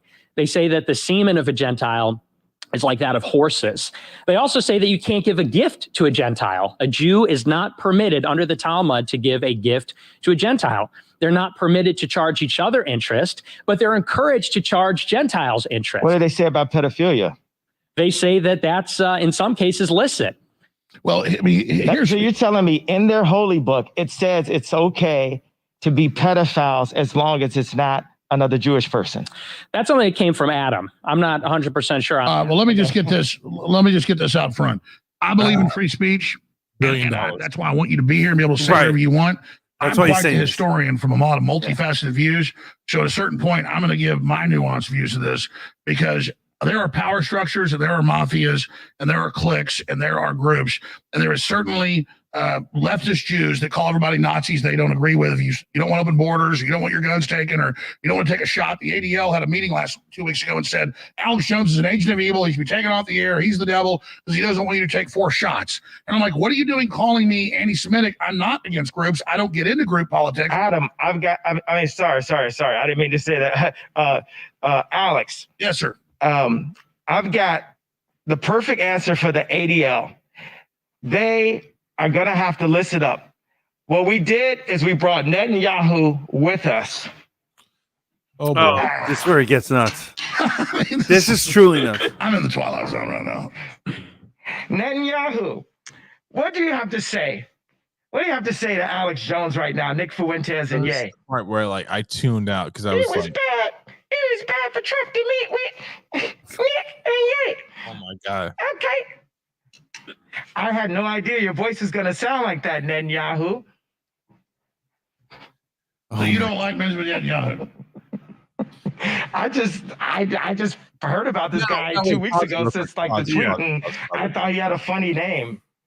So not the craziest thing I've seen. One of the craziest things I've seen with a prop, but not the first time I've seen it. You do remember when Clint Eastwood was at the Republican convention and talked to an empty chair regarding President Obama? Like he's supposed to be interrogating President Obama, and it's just an empty chair, and it's Clint Eastwood. I don't remember this. Oh my goodness, bro! Look that up. That's amazing. Clint Eastwood is at the conservative. It's amazing. That's insane. He's talking, but he's acting, right? He's talking to an empty chair, and he's saying, "What do you have to say to that?" Oh, President Obama. And I was like, "What is happening right now? What is happening?"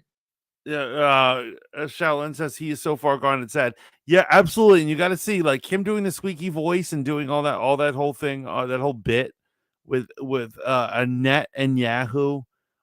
Is utterly insane. Yes. It's not relaying any information people need or want or, should experience. Right. It's crazy. Let's watch. You want to watch him unfold more? I think I can take it like 5 more minutes. Okay, we'll do a few more minutes and then we'll do a wrap up. It's like really into he's like a super killer. I could die for saying this. So In case this the last time you ever hear from me. Well, look. I'm glad you guys are here, and we can sit here and upset. Look at how awkward he feels. $1 billion. Do you guys realize that the British government created Hitler, and the Milner Group put him in power? And there's something much more sophisticated. And I personally think that most Jews are great people, and I understand there's a Jewish mafia, and they're used to demonize anybody that promotes freedom. But I don't blame Jews in general for that. And there is a much larger eugenics, transhumanist, scientific elite agenda that's playing off. What about abortion? It's 50% of Black deaths. There's over 50. Hey, one of the papers I had, you're like, why is all? You're the director, Dave. Yeah. Fine. The Margaret Sanger Rockefeller founded Planned Parenthood came out today and said, because of your white guilt, white people need to give money so we can kill Black babies. I swear to God, it's in my stack. If I hadn't moved it off the desk, I could pull it right up for you. Why did I have you move it off the desk, Alex? Because it's cluttered. I'm not bitching. I'm just saying, everybody asks, where's my papers? I don't have them there as a prop. I can literally go, look, I agree with you. Look at this. They say white people help us kill Black people for your white guilt. It actually says that. Now, I'm agreeing with you. Is it a problem with props? We can't. This is the voice of Netanyahu. Well, see, you get your mop. I'm going to find the tweet here because I want to show you this. This is a big, guys. I sent it to you this morning. It was in the tweets. You pull it up. It's official Twitter of the eugenics death cult. Talk about Nazis. I mean, we're going to have Netanyahu step out for a second, okay, Alex? Oh, he's going to go? I'm leaving for now until it's another meeting. You're not only an artist, you're a So comedian. do you see what I'm saying? Do you see? Have we had enough of this? Oh my goodness! Yes. Okay, so let's do a summation situation. So we are here. Let's get our synthwave back, our mood back up into this piece. So we just saw our one of my heroes, grown man, KANYE. Alex Jones. Oh, sorry. Oh, he got me there. Freaking talk to a net like it's a person. With a Yahoo. Yeah, with this thing of Yahoo, and do a crazy squeaky voice. He's praising Hitler. He's accrediting Hitler for all these things he didn't do. He's all over the place. He's taking religious fanaticism ideas from various religions that aren't just Christianity. Right. And political and social movements as well. Yeah. It's sad to see because this is what happens when you have, I guess there's one thing you can say that maybe he was correct on. Maybe the internet is the forbidden fruit, which has exposed us to a plethora of fake knowledge, right? Unverified, untested knowledge. And for him to sit there and say, or even allude to the, points of, Black people being in North America. Okay, I guess someone can make an argument somewhere, but is there any archaeological evidence to support your argument? I need to see this. I need to see. When I hear people say that, I'm like, do you have any evidence? And that's just like a conspiracy theory. Do you have any fucking evidence? God damn it. I'm sorry. Here's what I'm saying. It doesn't matter. Ultimately, it doesn't matter. It doesn't. It's not going to change the price of gas. It's not going to get you a promotion at work. But ultimately, it doesn't matter. But if they have some evidence, show it. Right. But they never have any. Well, everything's asked to be taken on faith, man. And so here's my closing on this situation, right? KANYE reminds me of the uncle that you thought was getting better, and then you asked him to speak at your wedding. And you realized that you were set too far back to get towards him on the mic. Right? And it took you a full 30 seconds. Another thing, the Jews. You're like, no. It's a full 30 seconds before you can get up there and stop him from saying whatever it is he's going to say. Did he say some things that might have appealed to what you believe in? Yes, he did. But at the end of the day, the foundation of his argument is confusion and nonsense, and it's just I feel bad for him. Can't make heads or tails of it. And so, do you know how the story ended? How he actually got? People were saying, Elon, get rid of him. He's got like a ton of followers on your thing. get rid of him on Twitter, get rid of him on Twitter. He wouldn't, right? And then within a day, he friggin' says, "Hey, at Elon Musk, check this out." And he has a image of a swastika with the Jewish star in the middle of it. Oh boy. And then Elon's like, "Boom, you're out of here." What did this freaking guy think was going to happen? Right? Right. You at the president of the company, the owner of the company. And what's funny is I'm a part of all these free speech groups, and like a bunch of them are like, "This is horrible that Elon kicked him out. Like, what the hell?" And I'm like, "Yo." And what I'm saying is there has to be a limit. Like the owner of a company should not have to deal with people that annoy them or push them over the edge. You know. I mean, if you're thinking about your bottom line at the end of the day, it's like, do I have to defend free speech and your insanity? Are those two things synonymous? Laney says it has been a ride for sure. Didn't someone say he seems sane? Like, no, absolutely. That's the thing about crazy people. Sometimes they seem sane, and other times they are not. Right. And so now he's off Twitter. People who used to love and back Elon are now pissed, and they're like, "Why are you violating someone's freedom of speech?" He's not the government. He doesn't have to give people freedom of speech. If you have a company and the person, let's say you have a social media app, and some guy's an asshole, you should and you do have the right to be like, "Get the fuck out of here." Emotional damage. Sorry. I couldn't resist it. Hell yeah. Self-destruction. You know what this is? This is the ultimate, in my opinion, this is the ultimate act of performance art. Yeah. No. Kanye wants to see if he could take a man who's a billionaire and destroy himself to literally become a homeless person. Right. But Elon doesn't want to go on that ride with him. And no one else wants to go on the ride with him. No one wants that ride. Kanye, that's you, brother. Enjoy. Yeah, it's like when your friend says they switch from business economics in college to liberal arts, and you're like, "You said you were coming by for Thanksgiving, right?" No, don't come here. don't come here. RM says, laugh out loud. Laney, I said he seemed completely sane and stable during brunch yesterday. That was sarcasm. Okay. Mantis, impromptu episode. Did you have a good time? I had an amazing time. I love this. I knew we had some good deep dives, some good thoughts on it. Yeah, we didn't get too drunk. We did good. I'm wasted. Are you really? I'm kidding. I only got 2, so I'm like, Kanye actually ruined my buzz tonight. Like, I was like, man, normally I would be like, and another thing with fucking Kevin Feige, Josh Whedon. But I couldn't even get to that place tonight. You know what he did? He broke my heart. And I defend him all the time. And you know why I defend him? It's not because it's not worthy. I think he normally you normally look at him as someone like he is someone who has his way of thinking and doing, and I want to defend him. And it got to the point now that I can't defend him.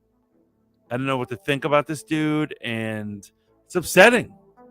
It's very upsetting. But you, like so many other people, you're waiting for your Avengers versus X-Men. Next time he drops that hot album, which you're probably gonna have to download off of some shady Russian site, but it's gonna be awesome, and I'm gonna listen to every song. You're gonna be back on page. And for any of those who are listening are like, "Hey, what, the Mantis isn't gonna cancel him?" I don't cancel people. Right. I don't want him on Twitter. I don't want him spreading anti-Semitic ideas on like social media. That's one thing. However, if he drops an album, I'm there. I was half checked out. I had to be pulled back in. I always knew he had mental health issues, but when he said slavery was a choice, and I know what he was trying to insinuate there, but he said what he said, I was just like, all right, this is the point where I stop paying serious attention to you. And this is the point where I start to relegate you to like a point of a crazy person, right? Slavery is the exact opposite. Well, chattel slavery is the exact opposite of a choice. Now, maybe if you're talking about bondage, like bond slaves back in the Roman eras where people would like trade themselves in as slaves, or even in West Africa as well, like to pay off their debt. But chattel slavery, there was no choice. It's like, you do it or you know what you got coming. You know what I'm saying? Like, and that's when I was like, Kanye needs to sit down for a second and work through his worldview. I'm not saying he needed to be canceled. I'm saying that he needed to sit down, be discipled, go through, even if he didn't want to take his meds, go through his psychotherapy, that type of thing. In a non-slave way. Have you ever had a master or a guru or somebody you gave it all into? Oh, well, I mean, obviously, like, martial arts, like karate, you call your sensei, and then. So I went through the experience of having Kung Fu Sifu, and I became his employee, and like I would clean his bathroom, and I would do all these things, and I'm like, yes, yes, Sifu, yes, Sifu, yes, Sifu. And then one day, I remember the day well. I looked and I realized, and I said, wait a minute. This man does not know what he's talking about. And yet I have dedicated my life to following him. And it all came crashing down all at once. My life, my energy, it all came crashing down. I said, wait a minute. You're just a dumbass. You're a 40-year-old dumbass having a midlife crisis, and you just say shit, and you think you're wise. And you get a top knot, and you look like Steven Seagal. Yeah, he's got the Steven Seagal shit. And he's like, "Yo, it's like this," and I'm like, when I realized it, I was like, it was a revelation. It like hits you, and you go, and you realize you've wasted years of your life. You're like $60 a month for 24 months. You son of a bitch.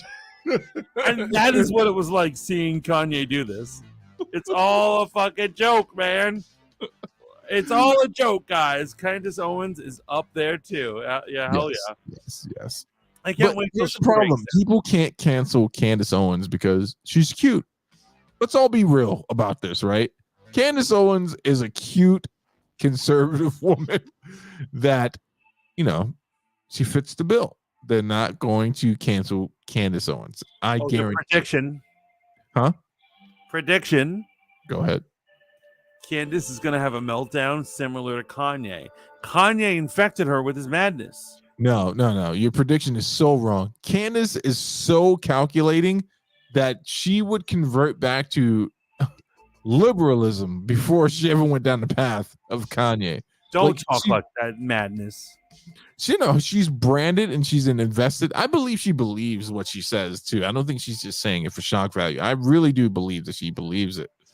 But it's amazing because Candace Owens didn't go to school for political science, right? She didn't go to school for political theory or political philosophy or anything like that. I believe she went to school for economics, and that's not to say that you can't have an opinion on these things. But it's amazing some of the stuff that comes out of her mouth because some of it is extremely on point and poignant. And I'm like, okay, I see where you're coming from. And then other stuff, I'm like, wow, you are the person that's bought into the very machine that you accuse the Dems of being bought into.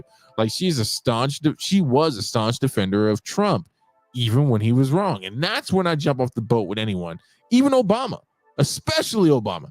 If you can't admit where he was wrong, then I know you're a zealot and you're not someone that can think rationally. Yeah, the libs are like all like they're so into him that he can't do anything wrong in their eyes. Right. It's madness. I'm trying to think about it. So yes, I just think she will eventually. Here's what, she's very structured right now. I think Candace Owens will eventually lose her mind. Okay. Why? She's going to have her Kanye moment, and Kanye's going to be there to pick her up, and the two of them he's going to pick her up and You're bring her just up. shipping them, you pervert. You're just shipping them. You don't think he hit that? There's no evidence to think he did or he didn't. The way she looks at him at Fashion Week. That's all the evidence I need. In Paris, where everyone's a pervert. Well, that's what I'm saying. They go to Paris and they go, what happens in Paris stays in Paris. Yeah, that should be the slogan for Paris. It's not Vegas. It's like, go to Paris, where the movie is called Leon the Professional, not the Professional. Because it's about the pedophile, not the Okay, wrap it up. Let's get. Lady says that's what I thought. RM says honestly, he dropped off around the time he left Amber Rose for Kim. Are you nuts? Amber Rose is a whore. Yeah, Amber Rose is gross and disgusting, and oh god, RM, get some class. No offense, love you. I'm mad because I'm never going to randomly hear Jesus Walks again. You will never randomly hear it, but you should choose to. After the stream, I'm going to listen to all his early albums. That's it. That's what's happening. Before they're pulled off the internet. Watch, YouTube won't be allowed to play them because what's funny is like that'll teach you that there isn't a Jewish conspiracy when someone talks about the Jews and suddenly all their life's work gets dissolved and they lose all their money. That'll convince us there isn't a conspiracy. That right? there is a conspiracy. Well, I'm being sarcastic. Like obviously we're like, well, that's weird. He lost his $1 billion and all his money. They don't control banking, but he lost all his money, and you can't even listen to him on YouTube. The man said he couldn't even access his Apple Pay, like the most basic feature on your phone. He's got strangers paying for his coffee at Starbucks. He's like, you know, I'm Kanye, right? I'll get you back. He goes, this is embarrassing. My Apple Pay isn't working. And they're like, why did you order whipped cream? I think Kanye's good for getting away with that for at least a year. People are going to pay for his coffee for at least 1 to 2 years. Oh, here's what I'm saying. He's like one of those, those Russian heiresses who are all scammers. They just live on people paying for them, and they're like, "Trust me, I'll get you back when I get my fortune back." I'm like, "Yeah, sure." He's gonna live for years off of just the fame of who he is. RM says, "I don't judge Amber Rose. She seems cool. If you think she's cool, then you shouldn't have any issue with Kim Kardashian. They are on the same career path. Yeah, RM a lot better at it. RM, you and Kanye deserve each other." But do you have any final thoughts on the matter? No, I dare not say any more. I'm amazed that we made it through this point. I'm 2 beers in, 9% alcohol volume. I want to quit while I'm ahead. So Amber Rose is gross, but not Kim. Amber Rose is no, they're both gross. They're both gross. Is my point. But I'm saying Kim married him and had his children, and so she's less gross. Steve did not concur at all. His head did not move at all. He was like, that was my conservative face. I'm like, a hoe's a hoe. Thank you, Bex. Bex says a hoe is a hoe. That's very true. That's a great way to end that right there. We've learned a lot of things about Kanye. We've learned a lot of things about Alex Jones and all these sons of bitches who are preying on this poor guy. It's been a great time analyzing this. I've had a great time. I love impromptu fanboy modeling school sessions, but it had to be talked about. We had to analyze the video, right? Yes. See it for ourselves. He's Cobra Commander. He's the new Cobra Commander. We'll drop more content like this for you guys when things are popping like this. Yeah, some stuff going on in nerd news, but we don't have to get into any of that shit. We'll save it for Monday. Monday's going to be great because don't worry. Don't think because we did this, we're going to have any less nerd news for you on Monday. I am loving this month. I think I'm going to stream the shit out of this month. I hope you join me, man. It's Christmas. Christmas is my favorite time of the year. And so let's bring more streams, man. Thank you for doing this, by the way. No problem, man. It is honestly my pleasure. It was the best call that I got in an otherwise dreary day. It was like, let's jump on. Let's make some content. And I'm looking forward to the holiday specials and all that stuff you get to schedule together. And, I'm going to bring some request box to it. I miss real request. Whoa, easy. DJ Cincy Star did his thing. Wait, hold on. That was not a comment. I know what you say. I just feel like the ad. You want me to I know. I am not dissing Cincy. I know you're not. I'm just saying since we've changed platforms, it's not been the way it was. We missed you missed the old days, man. I remember when you put together the Christmas special last year when we all So it was Thanksgiving and then Christmas. And I remember you put that together for a green room. And I just want to give you like all the shout outs for that, man. You didn't get paid for that.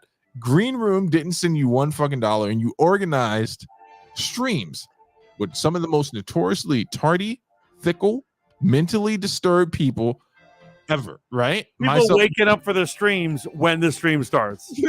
Exactly. Text them, yo, you going on? What? It's 4:30. And you put that down, man. Shout out to Mantis. Thank you, you, for being a great producer, man. You know where I stand on this whole thing. Fuck all of you people that said, never mind. Arm says, I don't like Kim's shows and I don't like her family, but she's collecting her bag off of the Ray J tape. Good for her. Yeah, I don't ever knock. I won't say I won't ever, but I try my best not to knock people's hustles. Yeah, listen, the only persecuted person here is Ray J. Ray J is like, you know what I'm saying? He's lucky to be a footnote in Kim's life. No, you know what sucks for that poor guy, man? He dropped all the tea. Basically, I would say 85% proving that the whole thing was orchestrated and allegedly Kris Jenner helped orchestrate it, in a PR campaign to, galvanize support and monetary gain for her daughter. And Ray J's like a crazy man howling. He's a crazy man with the truth, howling at the wind. He's got all the facts, right? And people are just like, oh, Ray J, you and your facts. Oh, you and your facts. And that's the thing. We live in an age where there are no more facts. Facts are a joke. They're an illusion. That has left us. When you bring a fact to somebody, they're like, oh, yeah? Well, blacks were here first. They colonized America first. And I'm like, but we have science. And like nowadays, people are like, science is different for everybody. Yeah. I'm like, well, the science says, and they're like, but we're liberals. So we listen to a different science. What the fuck? And they're like, you don't have to wear a mask at a protest. You have to at a Starbucks. And I'm like, why doesn't it spread at a rally? Because freedom isn't free. Right? Like, because the germs I identify your righteous need to be heard, and so therefore you don't need to wear a mask at a rally. Obviously, bro. Thank you for that. Thank you for that. And of course, this is a blonde-haired, blue-eyed man telling me, he's like, and I get blackness, Steve. I don't think you get it anymore. And I'm like, the fuck did you just say to me? Oh, yeah, you love it. Oh, that's another thing that this age has created. The ally that tries to explain to you how you're oppressed or not oppressed. Whatever alley they go, they're wrong. Some white guy is like, you don't understand, but you're oppressed. And I'm like, fuck your mother. Explain it to me. I remember when the ally was just a guilty feeling white girl that Mantis would hook up with at a party. He's like, yeah, baby, I'm all about these African rights. Yes. Oh. Should get into that. But there are ways to, I don't want to say monopolize, make allyships work. But we're neither here nor there. We got to end this show, man. All right. Here's a great way to end it. Princess Back says, #fangirls. Love it all. I'm going to be reorganizing Christmas streams for all of y'all. I'm going to hit you all up, see what's going on. I expect to see every goddamn one of you. That's RM, Shaolin. We're talking Princess Backs. We're definitely talking Lainey. You're all going to be in Christmas streams. So don't try saying no to me. And shout out to the Pink Princess and everyone included. But Pink Princess, another episode under the bag for Pillow Talk. Tune in exclusively on this, the app that's on Mantis's hoodie. That one that fell off. No, I'm kidding. There is one good shining light in it, and it's Ben's. Hey, oh, that was sweet. Let's get out of here. This is the longest goodbye ever. Yeah, we love you all. Live the dream. Don't be like Kanye. Live the dream. Don't put up with shit. And until next time, ciao. For now, remember to like, share, and subscribe. Peace. Peace. I ran out of beer.